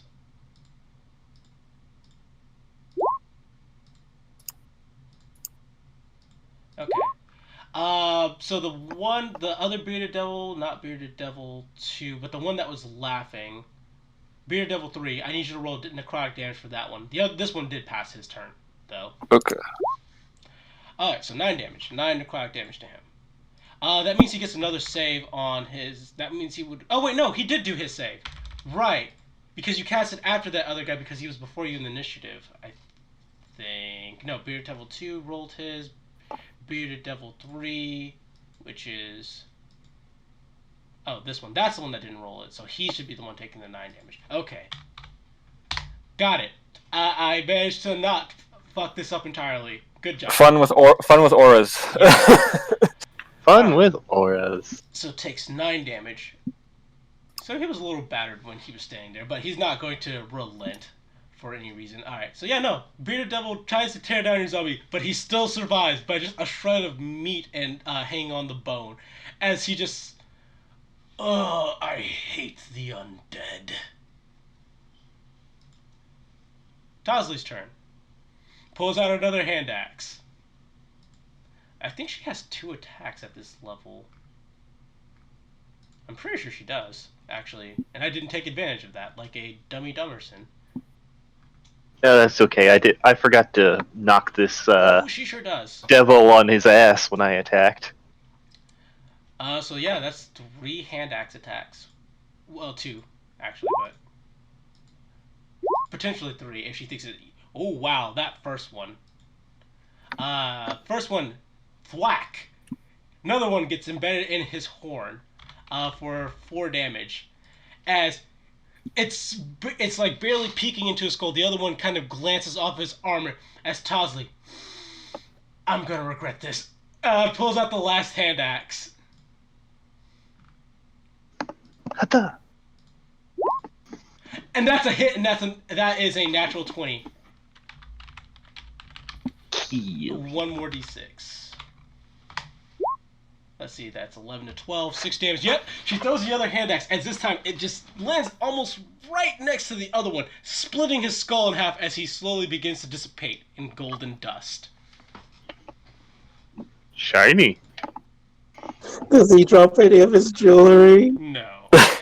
Oh no. Damn it! Like creepily yelling, damn it! You disfigured Cheddar. That's... I had no reason to be sad until now. Tosley, Dim's going to use her movement to step up 5 foot here. Xanther's turn. Well, one of you's getting this. Step up. Advantage on the attack roll because he's prone. Advantage. Fucking conk him in the chest right now. Boop. Put up. We get advantage. Ooh, that's a hit. Okay, so there's this damage. And then what was the smite going off? 2d6. 2d6. So Radiant. grab this and block. And 8 more on top of that. Alright, so you come down with an unholy smite upon this man who is on the ground as he just sort of, ah, you. As his And now beard he's curls. glowy. Yep, he's glowing with unholy light. With the unholy light of your god, I might clarify that. As his beard is curling up in anger. Any other actions for your turn? I can attack again. Do the thing. Do the thing. He's still down, so still advantage. Do the roar. Do the thing! Alright, yeah, that's a hit. And damage. 9 more damage. Alright, so slash. You are tearing him up as he's looking worse for the wear, but only getting angrier and angrier. Anything else on your turn? Try to Well, you shove a creature within 5 feet of you. Oh yeah, I can shove him to What's your shield thing? do the shield thing. This time it's not would be more of the push him back 5 feet rather than knocking him down, because why the fuck would I double knock down? Let's see. double Use disadvantage. Let's go. Double disadvantage. How did that work again? I forget. It doesn't. A post strength check, if I wasn't mistaken. Yeah, it's opposed strength checks. Okay. Bring that back up. And boop. Boop. Boop. And then for him, there he is. And then, ooh, this is something I'm actually pretty good at. But you've bested him as he shoved back 5 feet, you say? Yeah. So, Literally slam him with my shield away from everybody. alrighty. Triznak, your turn. Concentration Okay. to maintain your aura, obviously, because, that's easy enough. Yeah. Let's see. It's because of the fire, right? Let's see. What's my con? I think I just concentration. I just need to roll a Constitution save. I think it was, and then it's like 10 plus half the damage of whichever's higher. That's right. It was 10 or if half the damage if it's higher. That's how it worked. Oh, he fails. Goodbye, Oh. aura. Oh, no. It's only if you get... Oh, wait, you did get damaged. Yeah. So, yeah, So no. that's Goodbye, aura's aura. gone. Yeah, aura's gone. I'll fix it. Okay. Boop. And... saved. Alright, so yep. As the globules of fire and such are on you and ablaze, you end up dropping your concentration of your spells. Your shield goes down as well, because, start of your turn. Mhm. And you are go. on fire, sir. Yeah, so fire. Gotta figure this out. So the prestidigitation can, I noticed, snuff out a small campfire, whatever that means. I say So I don't. I say it counts. Okay. The monster manual was ambiguous about the way the flames are, so I'm going to say be ambiguous about what a small campfire is. Okay. So that's what he will do. All right. And yeah, and then with his bonus action, he's going to do where is it? Spiritual weapon, which is a bonus action, and it is going to appear here, and it will attack ground guy, I guess. All right. Can you do me a favor and draw your spiritual weapon for me, good sir? Okay. It is Ooh, a sickle. 19 is a hit. I'm gonna do the kind of weird shape of head. Oh, I've screwed it up. I'll go ahead and roll your damage for you. What's your wisdom modifier? I just click this button here and it'll do it. Okay. There we go. 7 force damage. All right. So he will take 7 force damage, and then you can concentrate on your drawing as we just move into the next turn. Yeah, there we go. It's Alright. kind of it's like the farming sickle, it's not like a scythe, just the one-handed one. Because that's what it says Shamash's weapon is. That's fair. So he's going to stand up from prone, Oops. and then he's That's going to move 100. forward to engage Xanther. He's like, at last, someone who I can actually fight. Xanther being undead is going to save him a lot of grief that a non-undead person would suffer fighting him. Really now? Is he gonna poison me? He would, if you could be poisoned. He would also inflict certain kinds of wounds on you if you weren't undead. Oh, that's unfortunate for him. Very, very much so. 24 and 22. Do both of those numbers hit you? Yes. Alright, so you take 4 piercing damage and 13 slashing damage.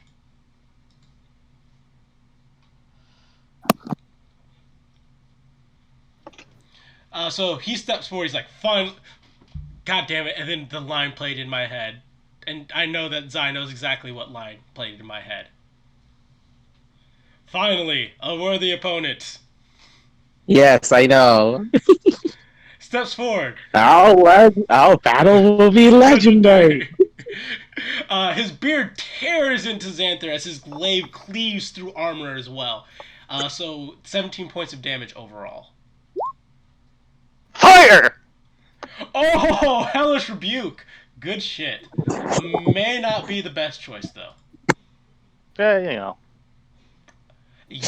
Oh, yeah, it's definitely not a good choice. Alright, so you counter with a Hellish Rebuke as the attack hits you, as he lights a blaze, just kind of puts his tongue, extinguishes it. I live in hell, you idiot. Had to see. Worth knowing, but yeah. Against someone like LeFou, that would have been really fucking good, though. Would have been brilliant, actually. Alright. Dan's turn. Creed's turn! They are advancing upon you, Creed. I'm hidden. I know you are. Alright. Take a pot shot. Alright. Pot shot with advantage, because I'm hidden. Woohoo! Let's get right into it then. Ooh, That's a miss. still a bad shot. Yep. You pull back your bow, and you're just like, ha!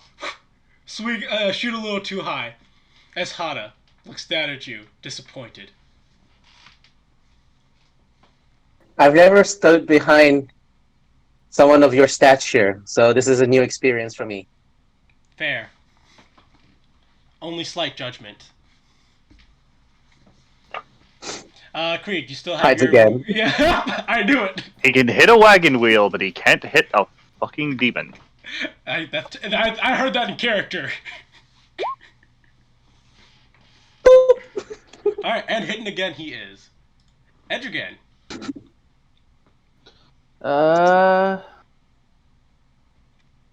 Everything is very scary. Very scary. You can't see the scary anymore. That's a good point. How scary am I? I am approximately 2 mega this scares. scared. Let's see how scared you are.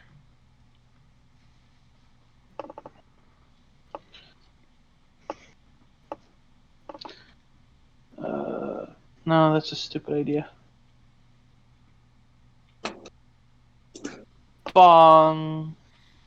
Let me just make sure that you do have line of sight. That's all I need to check. Yeah, no, you do. Definitely do. Alright. What's the DC? God. 15. 15 wisdom, right? Yeah. Okay. And he passes.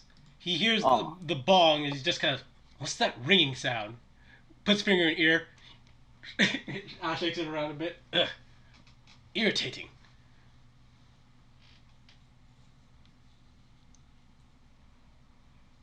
Anything else? The skeleton is gonna do a little stabby stab. Alright, roll me attack roll for a skeleton. The attack roll for the skeleton Don't forget to is- add your proficiency bonus to the damage.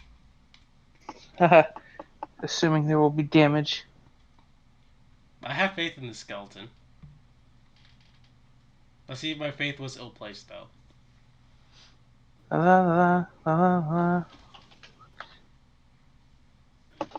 Bam.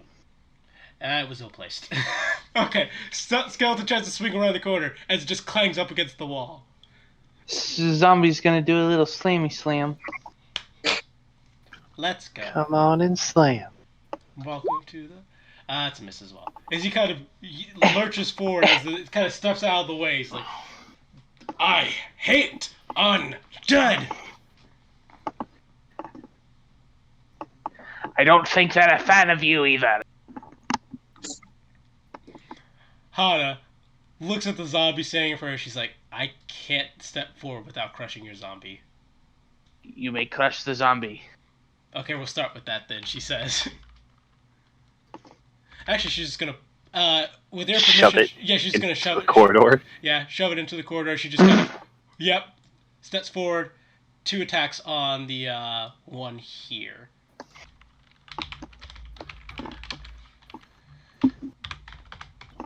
Just roll 2. A very bad miss, but a pretty damn good hit. So we agreed that was 1d8. Yeah, it's a great club. I concur. All right. She bashes him as one of his horns cracks off and falls into the ground. And he's like, "Ah! What is it with you people and destroying our horns? Do you not understand how valuable these are?" We do. That's why we want them. Give me your gold, little dwarf. I'm not a dwarf. Why am I dignifying you with an answer? Barb doubles turns. You know that trick they've been doing this entire time? It's gonna be the same thing, and they're still aiming at Triznag because they recognize a cleric when they see one. A cleric who cast a wizard spell, even. It's bad news. Yeah. That's true. Alright, so we have a 14 and a 10. Both of those are misses from that one. Yep. And then the next one, a 9 and an 8. So they're just lobbing fireballs at Triznag as he's just like kind of it's just like jumping in circles.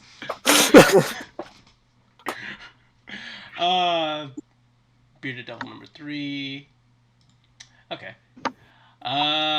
He is going to 1 attack at the zombie in front of him, and then 1 attack at the skeleton in the corner, because he wants to start moving into that corner, so he has a defensible position. So the beard will be at the zombie. He has to kill the zombie with the beard attack in order for this to be good, though.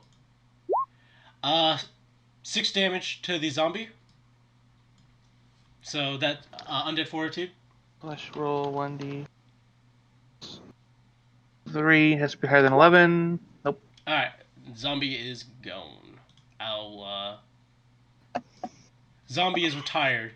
All right, so that's a glaive at Triznag's skeleton. Does a 15 hit? No. All right, so he actually dings off the shield as he blinks slowly. What? Steps forward. He sees that it's an armored skeleton wielding a silver dagger and a shield. Who spends this much on a skeleton? Necromancers! You're terrible! Well, I try. You They didn't are. hit the skeleton. Alright, ends his turn. Cheddar's turn. Cheddar. What's Cheddar got up his sleeves this time? Another magic missile! aimed at the. Actually, he has to move into sight. Yeah. Aimed at the devil that's in front of Xanther. 1, 2, 3. That does it! And then the third shot blows a hole in its chest as it disintegrates into golden dust and flames. As it's like, curse you, humans! Curse you, dwarf! The of note, the golden horn is still on the floor. Ooh. Creed, you know what you must do. He would die for it. I can make it. Wait, does that mean I'm standing in a square with another broken ass horn? Yes. Yes, you are. Ooh. So far, you guys are 2 gold horns up. If you break off the horns, you get to keep them. Yeah, that's what I was insinuating. Bearded Devil number 1, I believe, is dead. It is. So we'll remove it from the initiative, and then Bearded Devil number 2 is also dead, so I'll remove it from the initiative as well. If I can find it. There it is. Okay. Tosley's turn. And she's like, oh, finally. And she just kind of slowly pushes away 5, 10, 15, 20 to just right here. Looks at Xanther, gives him a nod. Let's fuck him up. Let's fuck him up. I just realized, surrounded on 3 sides and about to probably be knocked prone. You know what you know what I'm thinking of. Only 3. We've got a sword over here, or a sickle. I mean. Yeah. The problem is Edrigan would be the one sitting there sipping wine, and he is not going to get up to kick the shit out of this motherfucker. The one sipping the wine isn't the one kicking the motherfucker, so it's fine. He joins in though. That's the thing. But I digress. Alright, so 2 attacks from Tosley. 1, 2. He could join in. Tandon, why do we use this meme in every RPG we play? Because it happens so much. How about that? Unfortunately, both of those attacks are misses. She swings as he blocks, and then he parries the sword through the glaive. He's like, just because you have me surrounded does not mean that you have the advantage. Hana. The exact opposite, actually. The exact opposite. That's kind of how kobolds fight. So, yeah. Xanther, your turn. Did you just call me a kobold? Uh-oh. No. It sounded to me like he called you a kobold, says the bearded devil. We're talking about this afterwards. You, however, die! Damn it. As you swing, and he parries the blow with his beard, giving a Another cheeky one. grin. That's a hit. That's definitely a hit. And yes. Ooh, man. Who With mama. damage. That's some damage. As you cut off one of his eyebrows. And he's like... Ooh, was that made of gold too? Was it a gilded eyebrow? It was a gilded eyebrow. It had some nice piercings in it. Oop, more loot. Tosley, wait, are we trying to cut them into pieces to gather loot from them? Because I'm totally for that. And smash with shield. Which actually I found out is my acrobatics versus a either strength or dexterity save. Yeah, it'll be a strength save for him. So there we go.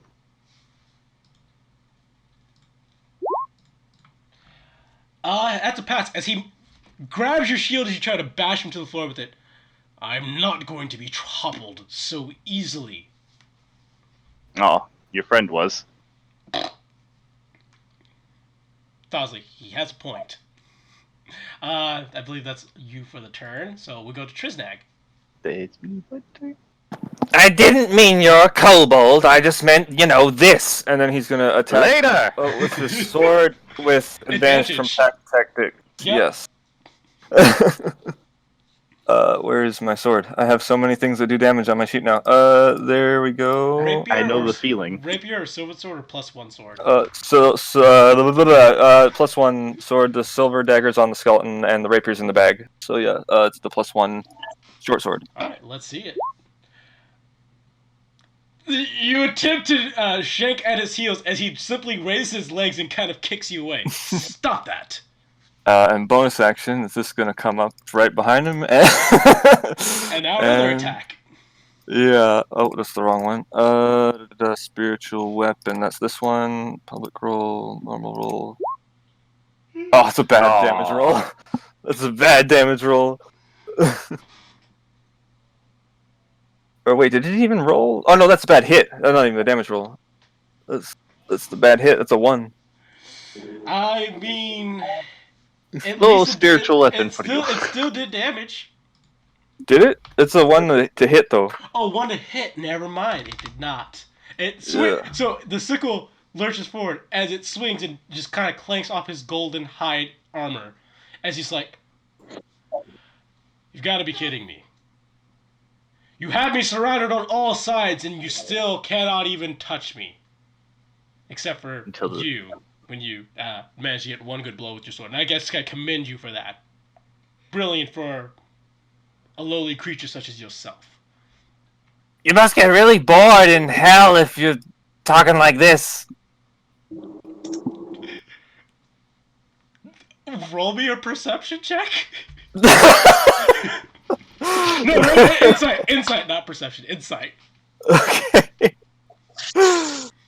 Oh my gosh. The way he averts his eyes, yes. Oh shit. Creed, your turn. Oh wait, you use the bonus action to move your thing, so your skeleton can't attack. Oh wait, no, it's stuck in attack mode, so it has to attack. Have it make an attack. Yeah. Oh, okay. That's what it'll do then. Essentially, you've played your skeleton in attack mode. And Yes. And it swings and also misses. And it kind of just bounces off of him as he's just saying they're not answering your question. Creed, your turn.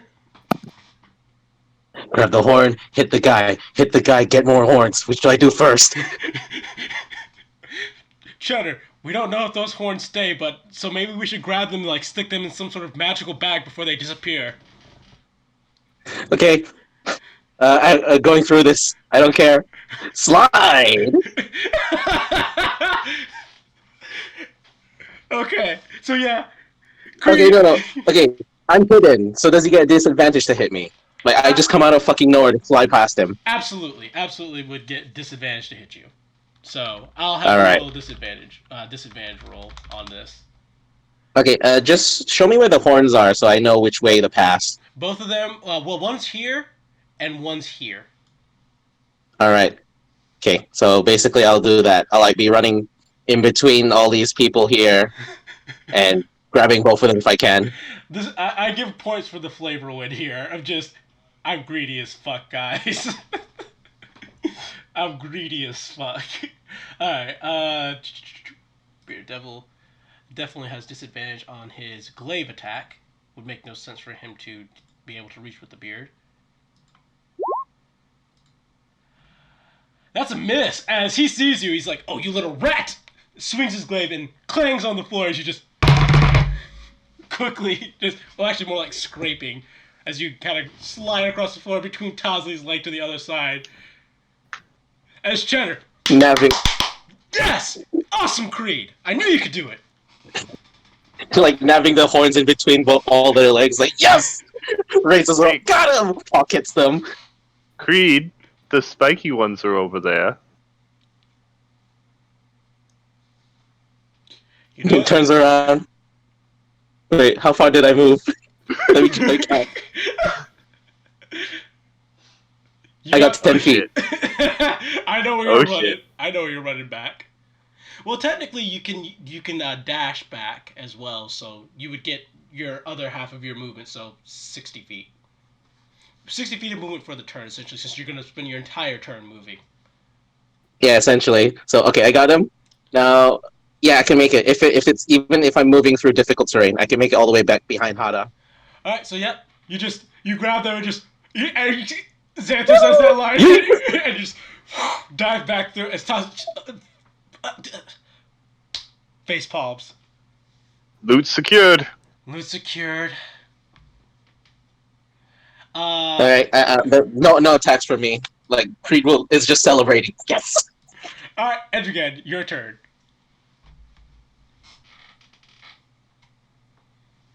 Yue, your turn. Yeah, I'm counting squares. This 5, 10. This is a lot. Fuck, there's no money sign in these auras. I want a money sign. No, see, that's a missed opportunity with roll 20. So I'm gonna do this, I think. Sync. Yeah, You can use the ruler. I know. very- There's a lot of squeezing. Right click to make a waypoint. So, Oh, cool. these are the demons that have been constantly shitting fire. Those ones in the back, yeah. Yeah. So that means that I need to cast Fireball, right? Yeah, please cast fire. Are we all in agreement for this? Fireball. Hellish in this- Rebuke did nothing to that guy. So yes. All right. Cool. Are you dumb? There's only a room for one The idiot in this spiky party, and ones that's you already. The bearded ones. So Yeah. So these ones who are throwing fire are different, and they'll be fine. Which is why I will now cast Mhm. Magic Missile. Let's see it. Roll 1d4 plus 1, 2, 3. That was almost exactly the same as my last rolls. That's 6 to 11 damage on this guy on the left, right? Uh-huh. Alright, so you as pelt, as it kind of just hisses. Mage. Immediately. Beard Devil can't attack of opportunity because he's already had it for the turn. So yeah. Checks out. Anything else, Edrigan? That's it. Alright. you got a zombie. Hottest turn. I do.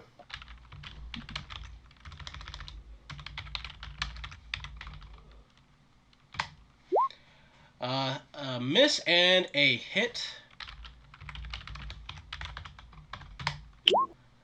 For the minimum damage. Goddamn. Still, though, that's not bad for an improvised weapon and just swinging it around. That's not bad.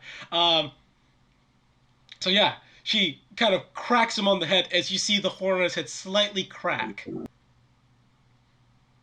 Didn't completely crack off, though. Oh, we gonna get cracked off. Alright, Barb Devil's turn. They do not like that there's a skeleton in front of them, so he is going to probably obliterate it. It's probably half of Tim's plan. Okay, so You're assuming a plan. thank you very much, baby. Oh God, I needed that water. Okay. They are oh no. So that's we have an 18, a 12, and a 9. The 18 is a tail attack, and the other two are claw attacks. Does an 18 hit your skeleton? Absolutely. Okay, skeleton will be taking 2d6 plus 3 damage. 2d6 plus 3. So 10 damage to the skeleton. As it just gets thwapped with the tail. As the claws miss it, though. Okie dokie. It's 10. There you go. Alright. Barb Devil number 2's turn. He is going to do that. Okay, that's a miss. I know what your skeleton's AC is now, so miss, hit, and a hit. So it's a hit with the 2 claws only. So I'll just roll both the damage at the same time.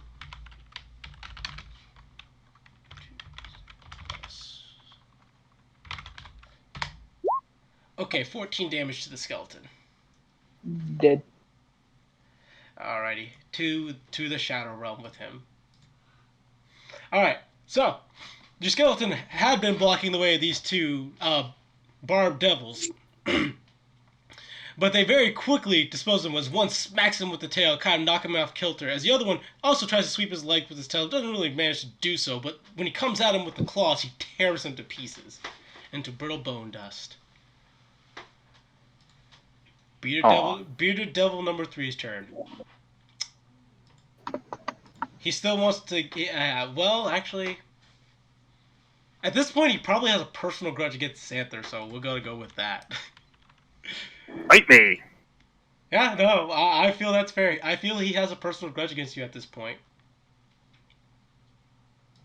So we got a beard, and we got a glaive. Oh, both of those are misses. As he comes at you with his beard, as you parry it away with his shield, and swings at you with his glaive, as you just kind of shrug your shoulder armor into it and bounce it off of it. I got pretty good armor too, you know. Fair. Cheddar's turn. Don't mind me. I'm just gonna keep casting magic missile. Just keep shooting them. Damn. Take that free ass damage. 12 more damage. As the horn cracks off, as Cheddar makes sure to aim at the one that was already cracking. As Cheddar, just make sure we get that horn. That would it turns to green. I think that counts as ours, doesn't it? He's just ready. I'm ready. Tosley's turn. Tosley's gonna give him the Tosley special. Assuming she actually hits. I make it. It's a rather bold assumption, but I'd like to think she could pull it off at least once. Hey, she hucked those hand axes real good. Yeah, she sure did. Oh, that was a hand axe, not the greatsword. I'm going to re-roll for those. Okay, yeah. 17 and 17, both of those are hits. He's going to get hit with the trip attack. So actually I need to roll for... He needs to roll me a DC 12 strength. If I remember correctly, 8 plus proficiency plus strength. DC 14, actually. Where is he? There he is. Only this.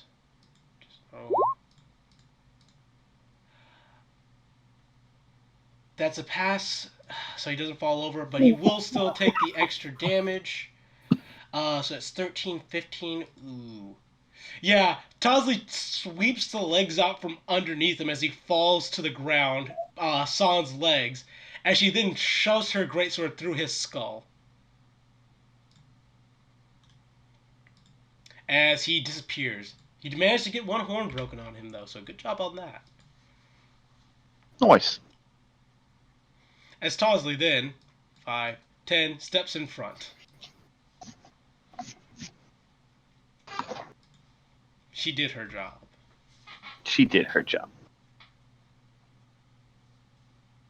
Xanther, your turn. 5, secure loot. Just like yeet it straight into your pocket, like right in the pocket that goes. Just make sure it doesn't go anywhere. Aww.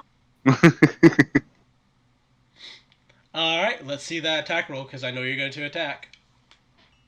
Shablam! That's a hit. Damage. Are those ones shiny too? Okay. Alright, and Danger, Will Robinson. Danger. let's see a second attack. That was Oh. you kind of chip bing off one of the barbs. So one hit gets in for a good scratch into its carapace, and the other one dings off one of the spikes. And hata. And he needs to make a strength. is his strength? Ooh, God. Or dexterity. Yeah. You attempt to push him back as you kind of as your shield arm actually bounces off as he kind of pushes away. He's strong. Holy shit!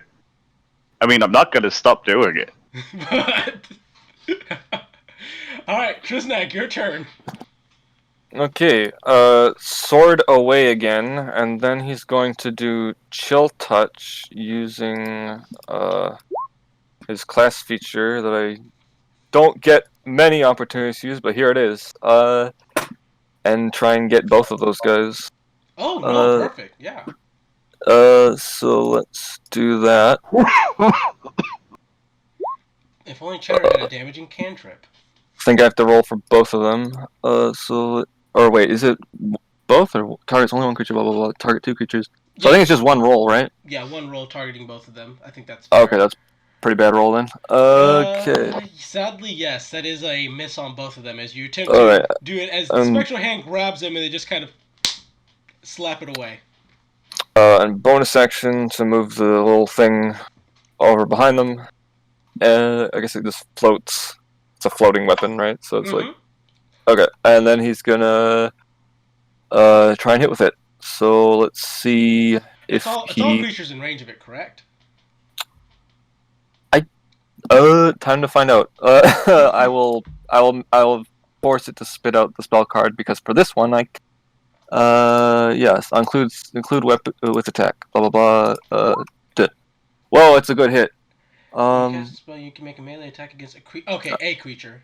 All right. Yeah, so it's that one there then. Yeah, that's 20. So let's do that damage then. Ooh, damn, that's some good damage. That's good damage. Oh, cool! It automatically added the crit too. That's good. Yeah. All right, so your spectral sickle kind of flies behind him, and then as it flies by, it swings back around and cuts off one of his spikes. As you hear a small little clink, and the spike falls to the ground. And Trisnay will stay right where he is. Yep, you're all action economied out for that turn. Creed, your turn. Oops, sorry. Hold on. Let's see. Are they shiny? Mm-hmm.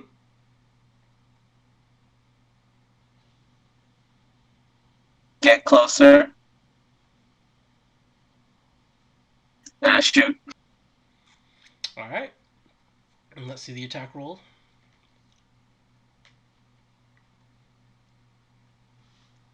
Should have advantage because you...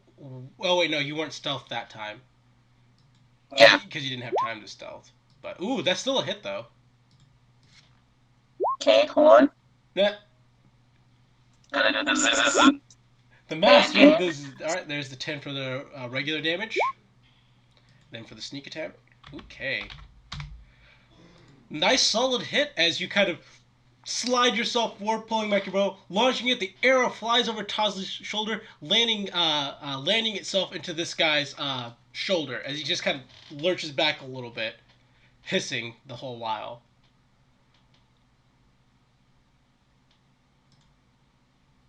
Hide behind her big chunky legs.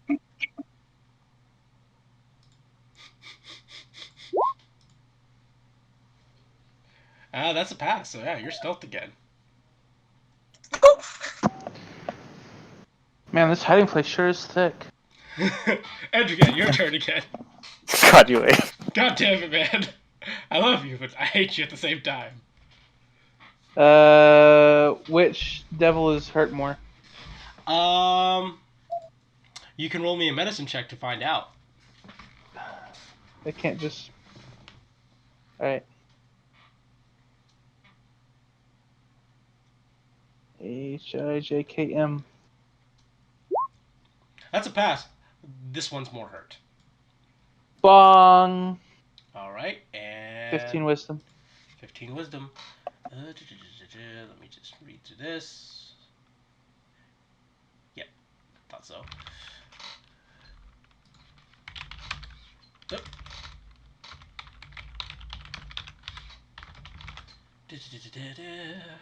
And ooh, God, he has a good one. Okay, yeah, it's a pass. The Bog, his spikes kind of shake a little bit, but otherwise seems unaffected. Sad. No further actions. No further actions. That's fair. You don't want to start moving your zombie forward? The zombie is fine where it is. Okay, that's fair. Hada's turn. There's much more meat and muscle between me. I don't need a zombie. So Hada steps forward. And for say 2 attacks to the one on the left because hey, why not?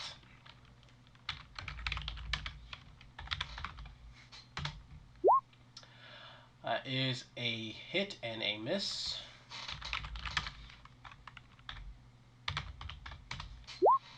And 7 damage. Not bad.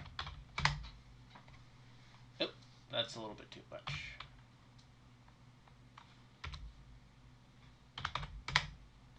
Alright, and that's her turn. Barb Devil number 1. Well, it's time for him to start shredding whatever is in front of him. And it's going to be the guy in armor. He's going to attack.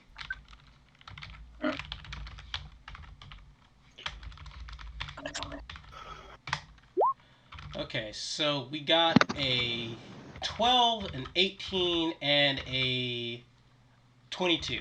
Which of those hits? The 22. The 22 hits. Okay, so that's a claw attack.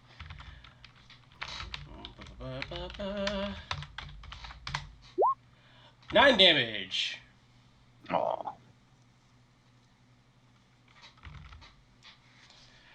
And that ends its turn. So, and this other Barb Devil is going to attack the person in front of him, which is Tosley, who does not have anywhere near as good armor as Xanther, so she may have made a mistake.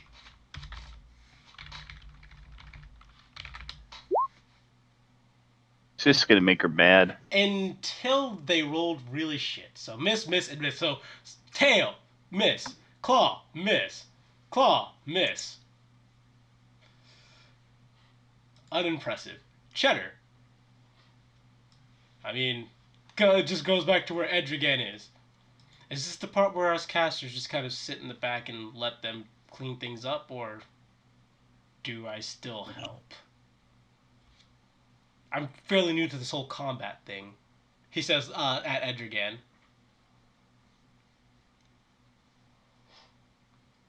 Joey? Huh? You've been talked to. What'd I do? Oh my god. So Cheddar said, "Is this the part where us mages just stand back and let them clean things up, or am I supposed to actually do something? I'm new to this whole combat thing." If you're new to the combat thing, then yes, stay out of everyone else's way. Fair, he says as he just kind of plops down the corner. Tosley's turn then. Tosley will attack the one in front of her. Of course, doing her standard trip attack thing until... She's still got a few more of those before she runs out. And might as well use them. Attack.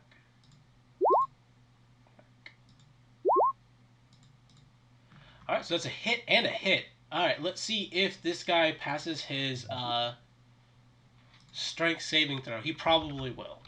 But that's what sucks. 20. Until he didn't, and he fell prone on his butt. Because of course he did. Alright, so yeah. This guy is now the prone. Which is bad for him. Tosley hits him for 21 damage on the first hit. And then 14 damage on the second hit. As pieces of him are just flying off and spikes are just clattering to the ground. As Tosley is wailing on him. Xanther just smirks.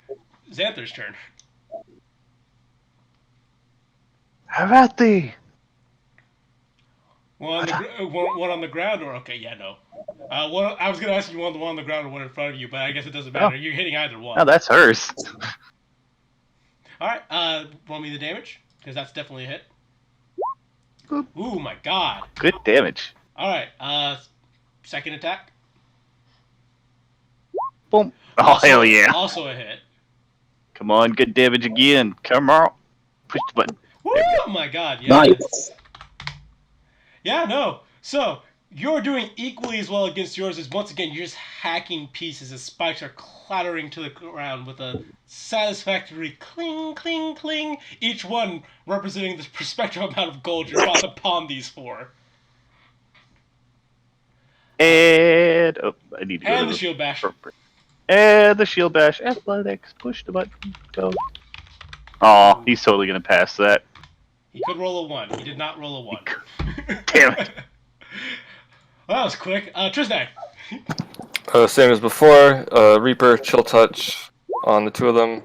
Would you like to attack the one that's prone on the ground? Well, it's both technically, but yeah, him. I guess he'd be hit the first one being attacked. So roll me another again because you have advantage on that because he's prone. Do I? He's ranged. Yeah, no. Oh, range is disadvantage actually. Yeah, I guess I'd be hitting that one then, wouldn't I? So once again, Spectral Hand's trying to grab at them, and this time they just kind of can't get past the spikes. They try to spikes. However, the sickle will try to hit the one on the ground. Okay, let's see with advantage. Let's go, baby. Let's go. That's a hit. Okay. 7 force damage, not bad. Come on, right one. I am now. Alright, Creed, your turn. Do they have they lost shiny bits? Yeah, shiny bits have fallen to the floor. It would at this point it would however be an action to get the shiny bits off the floor though. They have a lot of small shiny bits. Yeah. Oh, I can get closer. Let's see. I can do this.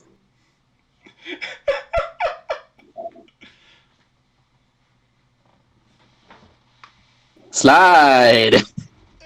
Slide. Just whoosh, slide through. Provokes attack of opportunities from them though. So you do have I was hidden before that, so disadvantage, please. no problem. Roll 2. Okay, I'll get rid of hidden. Both those were natural 20s. Oh. How the fuck? Sam, I've done that Sam, twice you now. Sam, verify for him that I'm not bluffing. I rolled 2 nat 20s in a row here.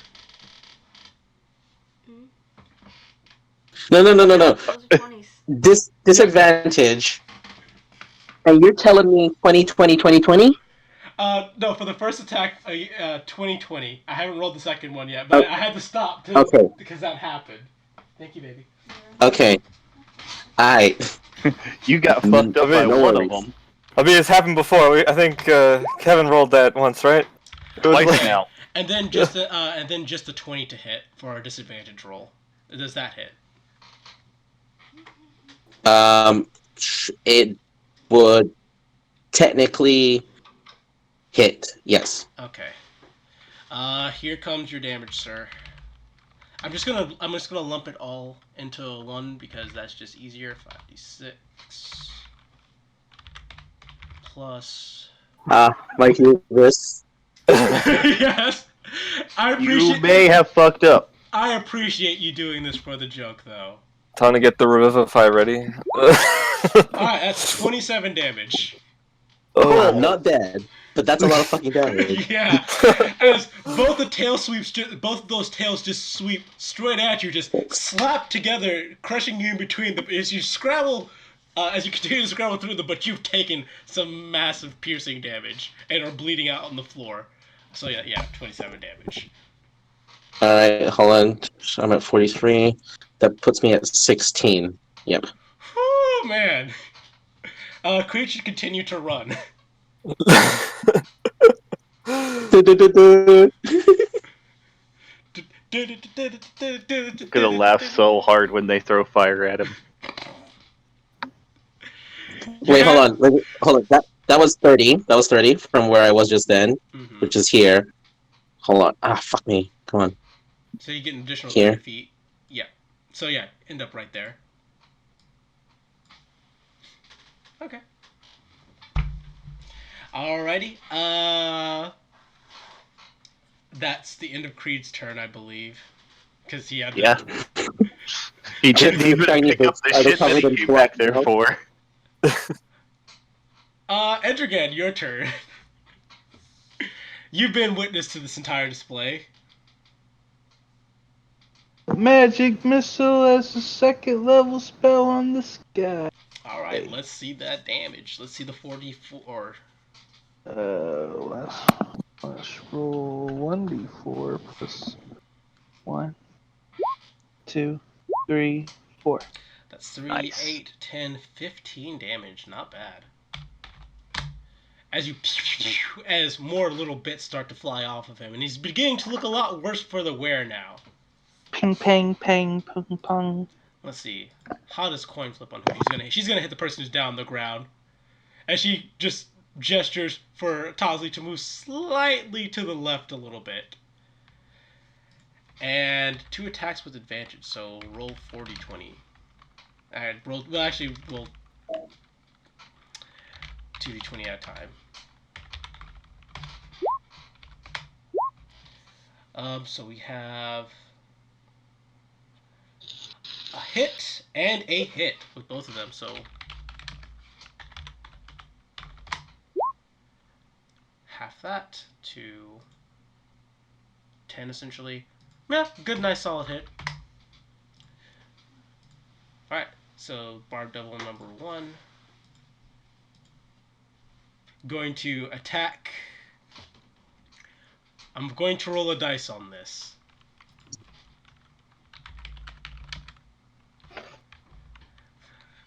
On the result of a 6, he'll actually turn around to throw that fireball at Creed. Do it. Do it. Do it. Damn! Nope. He rolled a 1. I mean, oh, yeah, of course he rolled a 1. Alright, so yeah, 3 attacks on Xanther it is.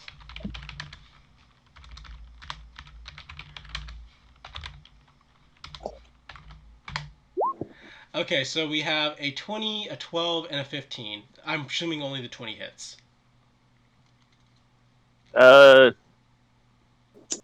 It's if it equals, it hits, right? That is correct. Okay, then that barely managed it. Okay. Unfortunately, you get hit with what would be considered the worst part, because that's the tail. Oh no. 12 damage. As it just whips around, just thwacks you in the face. Ow! I mean, if you could feel pain. Barb Devil number 2. Gonna take his action to stand up from prone. He don't like being on the ground. And then he's going to attack Tosley 3 times, because he don't like the Tosley. I just go up. That's okay, we don't like him. This is true. 15 is a miss. The other 2 are both hits, though. And that's 2d6 plus 3, essentially. Actually, 2d6 plus 6. Oh my god! He just ripped into her? Poor Tosley. However, when Tosley gets hit... Oh, no, it's only when an attack missed. Right. Yeah. Oh, wait, an attack did miss. The first attack with the tail sweep missed. So she does get a repost in. It was not in vain. Because we banned that champion today. And riposte. That's a hit for 15 more damage. Alright, so essentially he sweeps with his tail and misses with the sweep from his tail as she stabs it into the wall. He lurches back at her with both the claws and just digs into her shoulders, digging deep as you see blood pouring onto the floor. But she's holding her ground.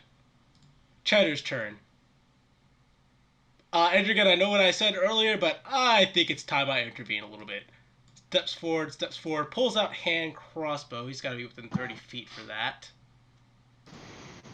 Looks good. Looks good. No disadvantage, but he doesn't have advantage. Cheddar, don't be awful at this. Gonna be awful at it. Gonna be awful at it. Yeah, he's probably gonna be awful at it. Oh. No. If only he'd had advantage on this.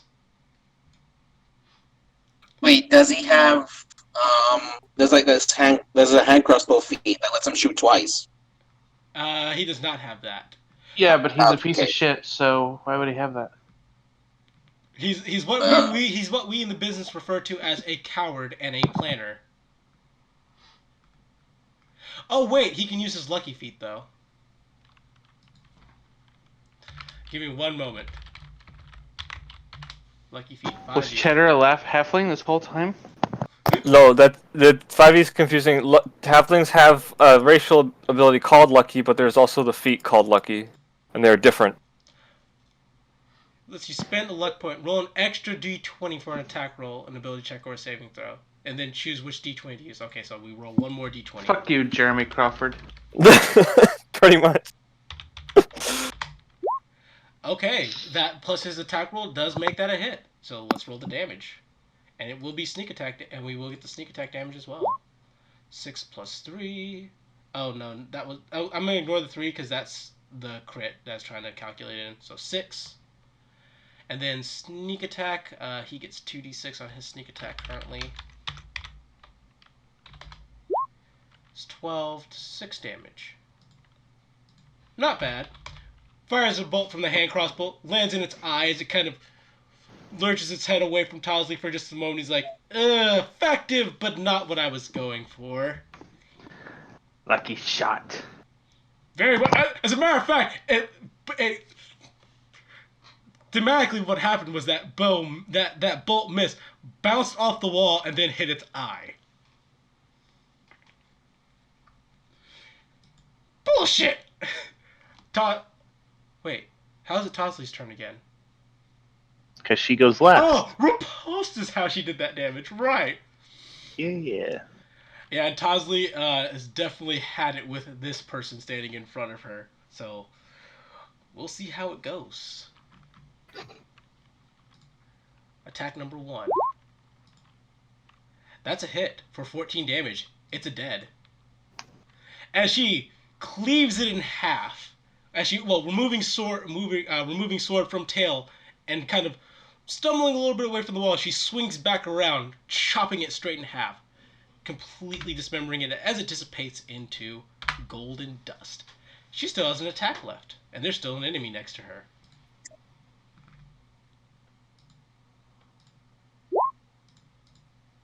And that's another hit for another 15 damage. So, she starts turning to the one next to you, Xanther, and begins chopping into it as well. And I got no problems with this. She's going to go ahead and position herself to right here, because that is now a thing that we know we can do. Xanther, your turn. And which also allows for more people to be able to move into range to attack. Yay! That's a hit. Damage. That's damage. That's good damage to boot. Alright. That's a hit. How do you kill it? Head. Off. Alright, chop head off. Alright, so yeah, you cut it in its gut as it kind of leans over for a little bit, just spilling ichor onto your boots. As you raise your longsword, and head comes clean off. As the body dissipates, though, the head remains. Ooh. Definitely going to keep this as well. That's a trophy for the wall. That's a trophy. Well, I guess we should start picking up all these golden bits here. Doop, doop, doop, doop, doop. Trisnag could use a little healing. Oh, yes. He will start praying and get a little closer. Where did my... Wait for me! Creed, no, please, wait, I got hurt! Creed, you know how long this takes me. I don't think you're that slow. Chatter, realizing that you said it takes a long time to do this, says, we probably want to find a nice place to shack up and hide then if we're going to take the long amount of time to heal. It's about 10 minutes. I can walk and pray. Actually, turns to Edrian. When's the next guard patrol scheduled to come by? It was 20 minutes, right? Yeah, 20 minutes between each shift. Should be. It's less than half an hour. Okay. Trisnak, how long does it take for you to cast this spell that you're 10 minutes. Okay, then never mind. We have time. Never mind. I'm sorry. Raise the alarm for no reason. I'll keep an eye out, though, just to make sure if any stray guards are walking by. Goes to this one. That sounds good. Prayer of healing. 2d8 plus... I think it's... It's so What is broken that that's a ritual. A what? It's Sorry? so broken that prayer of healing is a ritual spell. It's not a ritual. I just prepare it all the time. Okay, that's good. Let's see. I think it's my modifier is. Oh wait, proficiency increased it, right? So it's +2 now. I think. Oh wait, I have it on my sheet, don't I? Yeah, there's a I have a macro for it. Never mind, I'll just push that. Push the macro. Yep. All right. Oh my god. Fucking double one. So essentially, Trisnak's spell farce is just.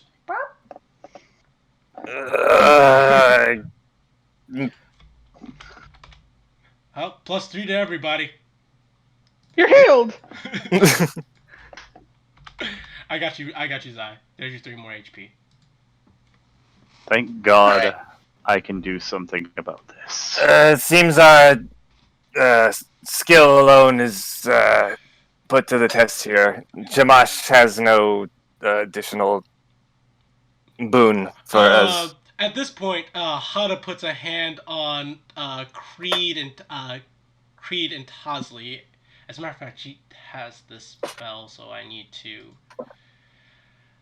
Oh, this is a problem. Mass heal. I would not worry too much. Mass cure. Oh yeah, Big Lady's touching. Okay, choose up to 6 people. Each regain hit points equal to 3d8 plus your spellcasting modifier. Alright, so... Oh yeah, and I didn't, and the 3 health didn't apply to Xanther also. Yeah. Because it does not fix undead. Oh, Specifically, even says so in the spell. Oh which my is god, actually that sucks, but, it does not want you to heal, but essentially Hada lays a hand on everyone who's injured and heals them an additional 9 hit points. So 9 more hit points. Yep. And then Xanther just kind of closes his eyes and bulks the fuck back up.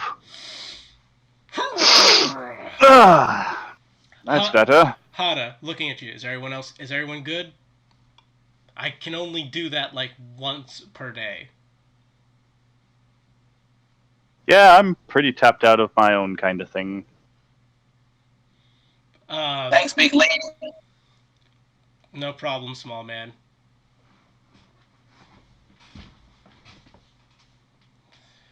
I think now is as good a time as any, however, to take a quick break, though. Yeah. And calculate the loot! Oh, we'll calculate the loot after. Well, after session you'll get your loot, but yeah, it's good loot. You guys made off really well because I'm gonna. All right, I will spoil this. You can either trade that in for money, or you can turn those into weapons. Ooh. Sounds fun. Okay, I'll be right back. But yeah, be right back for me as well.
Alright, I'm back. Anybody else back? Or just me? I'm here. Okay. When everyone else gets back, we'll just start immediately. No reason not to. No reason to use the whole 10 minutes if we don't actually need it.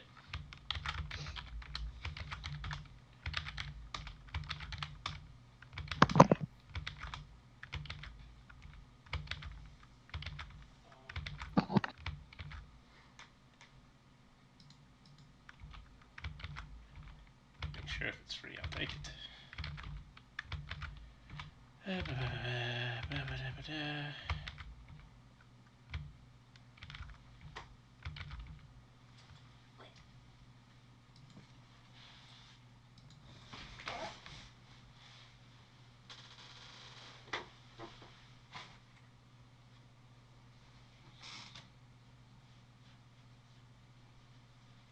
Next week I'll find Cheddar's token, because I'm damn certain it just got misplaced into a wrong folder.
I'm back.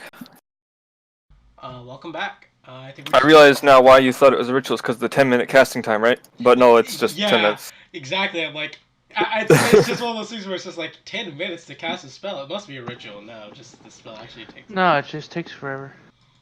This is one of those healing spells that is properly. It has a proper duration, unlike a certain druid spell we all know and love, right? We won't talk about that spell. What was I gonna say? Is Zai back yet?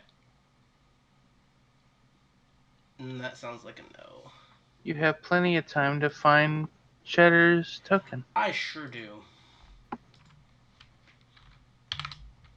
Figure out where I put it, more likely.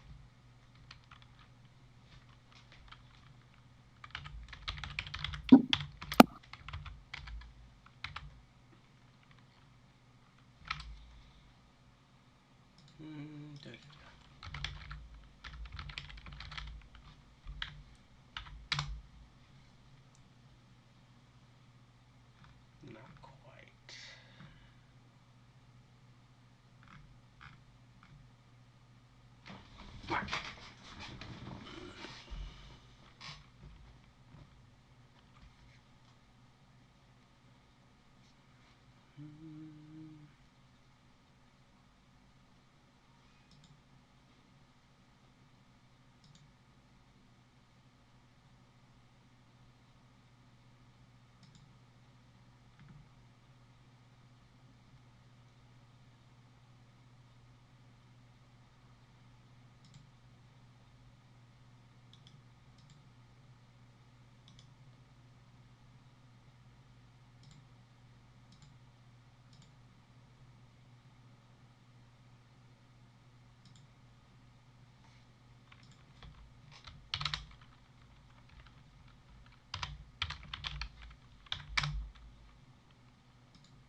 and dip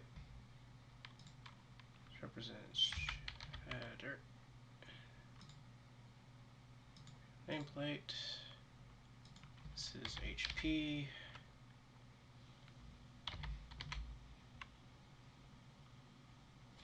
Hello? Welcome back. Who we got? There it is. There's HP. Test. Can you not hear us? Oh, Okay. sorry. I can hear you now. Yep. Bless you. Thank you. We don't need that.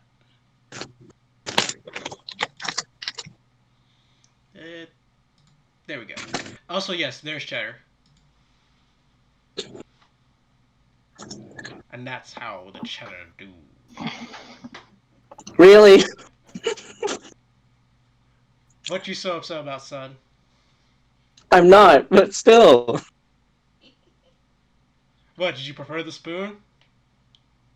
No, this is better. Don't worry. I'm curious what your thoughts are. You thought the one that was planning to kill you was Creed, but it was me, Cheddar. It does look very similar, I give that. I was thinking the same thing, but I didn't say anything. I was gonna see how long it took, but yeah, immediately. I am disappointed, personally. You're always disappointed. I literally described him multiple times as having blonde long hair. Yeah. I'm just saying it should have been. Don't you dare say it. Say what? Don't you say the G. Don't you say the. Oh. No! Damn it!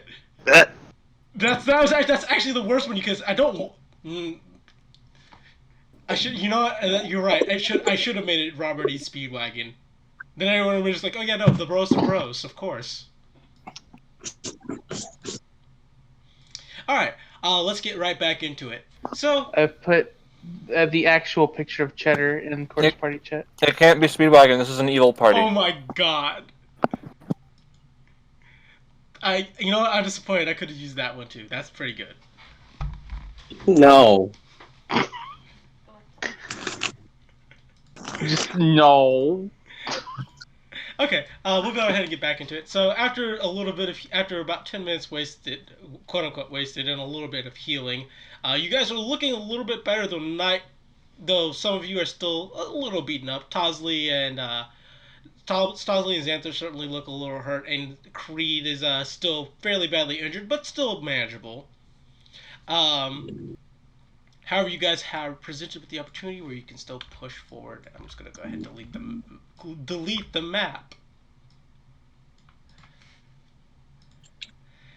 Alright, as Cheddar says, alright, now that we're all healed up, I guess we just continue on our path to LeFou's room now, don't we?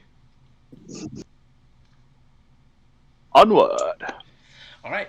You press on, following the same patterns. As you guys get closer to LeFou's room, though, you guys pass by a couple more rooms. One is a storage room. One is a pantry.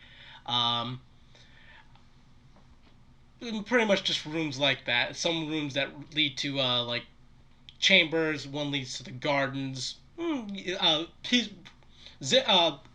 Vazu's map is pretty succinct and clear, and even does a pretty good job of instructing you how to avoid most of the traps and where they are. If you guys want to disable the traps, you're able to do so at any time. You just have to let me know, hey, I prefer to disable that trap, and I'll let you do it. But on the chance you don't feel like doing that, you have the opportunity to just say, I just go forward and just avoid it. All right. Alright, so yeah, no, eventually you guys push forward enough, I would say that enough time passes that I do need another, enough time does pass to where another patrol of guards should be coming by, close to an area you are nearby. So once again, I offer you the ability. You can make a good stealth check, or you can make a dexterity check to try and break past them to your goal. Okay, group stealth check, you said. Yes. That means only X amount of people need to succeed to get past, right? Yes, but keep in mind, people who fail it will count against it. Essentially, you want to have you need a certain amount of successes to pass. That success being must be zero, must be one or more. Whereas every negative that you get on a stealth is going to be a failure. However, if you roll a nat 20, I'll give you 2 successes. If you roll a nat 1, you're going to get 2 minuses. Which one we're doing, boys? Seems like stealth is the statistically better option. Probably. So, Alright. Alright, let's go. I will roll for Tazi. That's a pretty bad one. Close. of course, now I do a terrible job. And then I think there's one more. Thank you, Cheddar. Did he roll a nat 20? He rolled a nat 20. Yep. Okay. I got close. Let's see. So far we got. So starting off at 0, we went from 0 to so we went from -1 back to 0. We're still at 0. Yeah. So -1 to 0, then to 1, then to 0, then to -1, and then Cheddar gets you guys 2, getting you at a +1. So now it's all up to Hada. Stomp, stomp, stomp, stomp. Hada, please. Come on, giant woman. She too big. She am big. Yeah. Okay. So I will explain what happens. So the guards walk by. The guards. So this time you see two flying devils, two flying spiny looking devils, 2 devils you recognize as the beard devils again, and only one of the spiked devil that you saw before. Walk by, once again glinting in golden color. They look in your direction for a moment, kind of squint, questioning what they're seeing, but then continue along. They think it's Azada. Someone figured it out.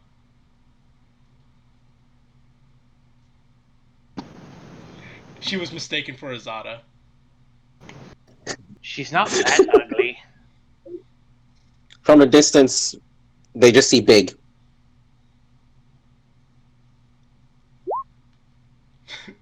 I guess we just continue forward then, says Cheddar, coming out of his hiding spot.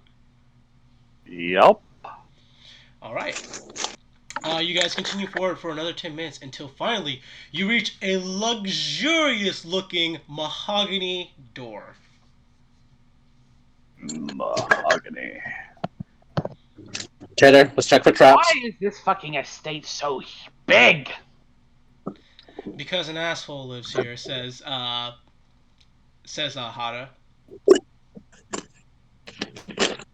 Is that what he is? Half human, half asshole? What was his That's- plan? I did wonder. Actually, with LeFou, he's full human. Alright, then What? I just need you to roll. Yeah, LeFou's human. What's so special about him? Like everyone, all the other ones are half something else, right? Why is he half human, half human? That's kind of complicated. You can roll me a persuasion check. Okay. Let's see here. Meanwhile, Cheddar is rolling the. Holy shit! Well then. Spill the deets. It looks like I am spelling the deets. Hold on. I need to roll a check for Cheddar really quickly. Alright, that's a pass. No booby traps on the door. Though, it is locked when you guys try to turn it just slightly. So So Hana just kind of rolls her eyes. She's like, there are a couple of other humans from my father. Essentially, LeFou was, according to father, born of the union of someone who he actually had genuine affection for, and that's kind of what makes him a mistake.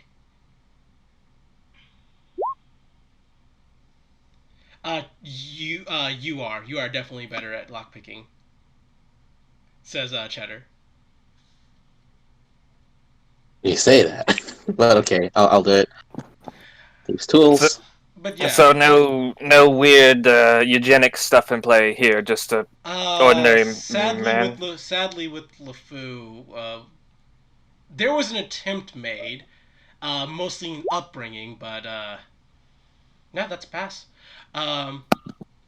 Mostly in upbringing, but no real palpable results according to father. He is in pretty much all regards, as far as father is concerned, a failure.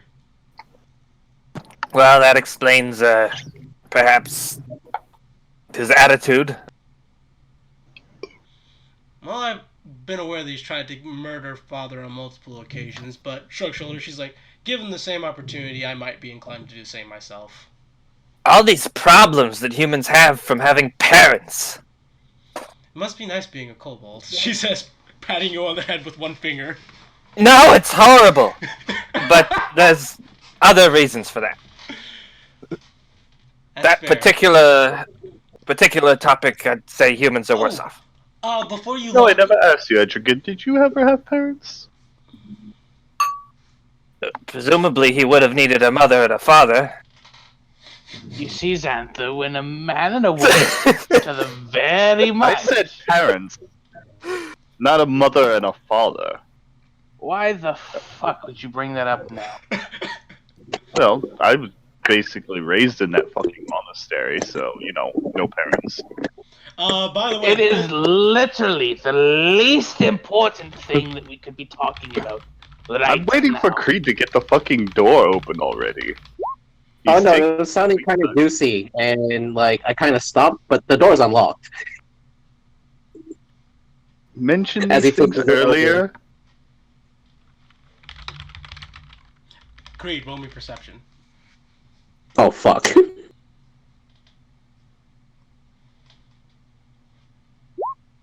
Nope. No, it's a pass, actually. Loudly on the other side of the door, you hear, "Oh, for the love of God, everything's just gone to shit. I have an army outside of my goddamn estate. And here I am scrounging up the last of witches to get my goddamn master summoned. And you're being of no help to me, Dak!" Did I hear the magic word? I cast magic missile. But Creed's the one who rolled. Aw. Yeah. So, yeah. Creed is hearing this. He's like, continuing on with the conversation for a little bit. Creed gets a chance to say stop whenever he wants to, mind you. Goes invisible. To be fair, my job... Keep in mind, this is one room. And when you open the door, there's no way to make that not obvious. I'm just going to say that. Exactly, but I'm invisible, so the door's just gonna open like that. If I do. Everybody else is on the other side of the door with you. You know that, right? It doesn't matter. I don't need them to see me. Ah, yes.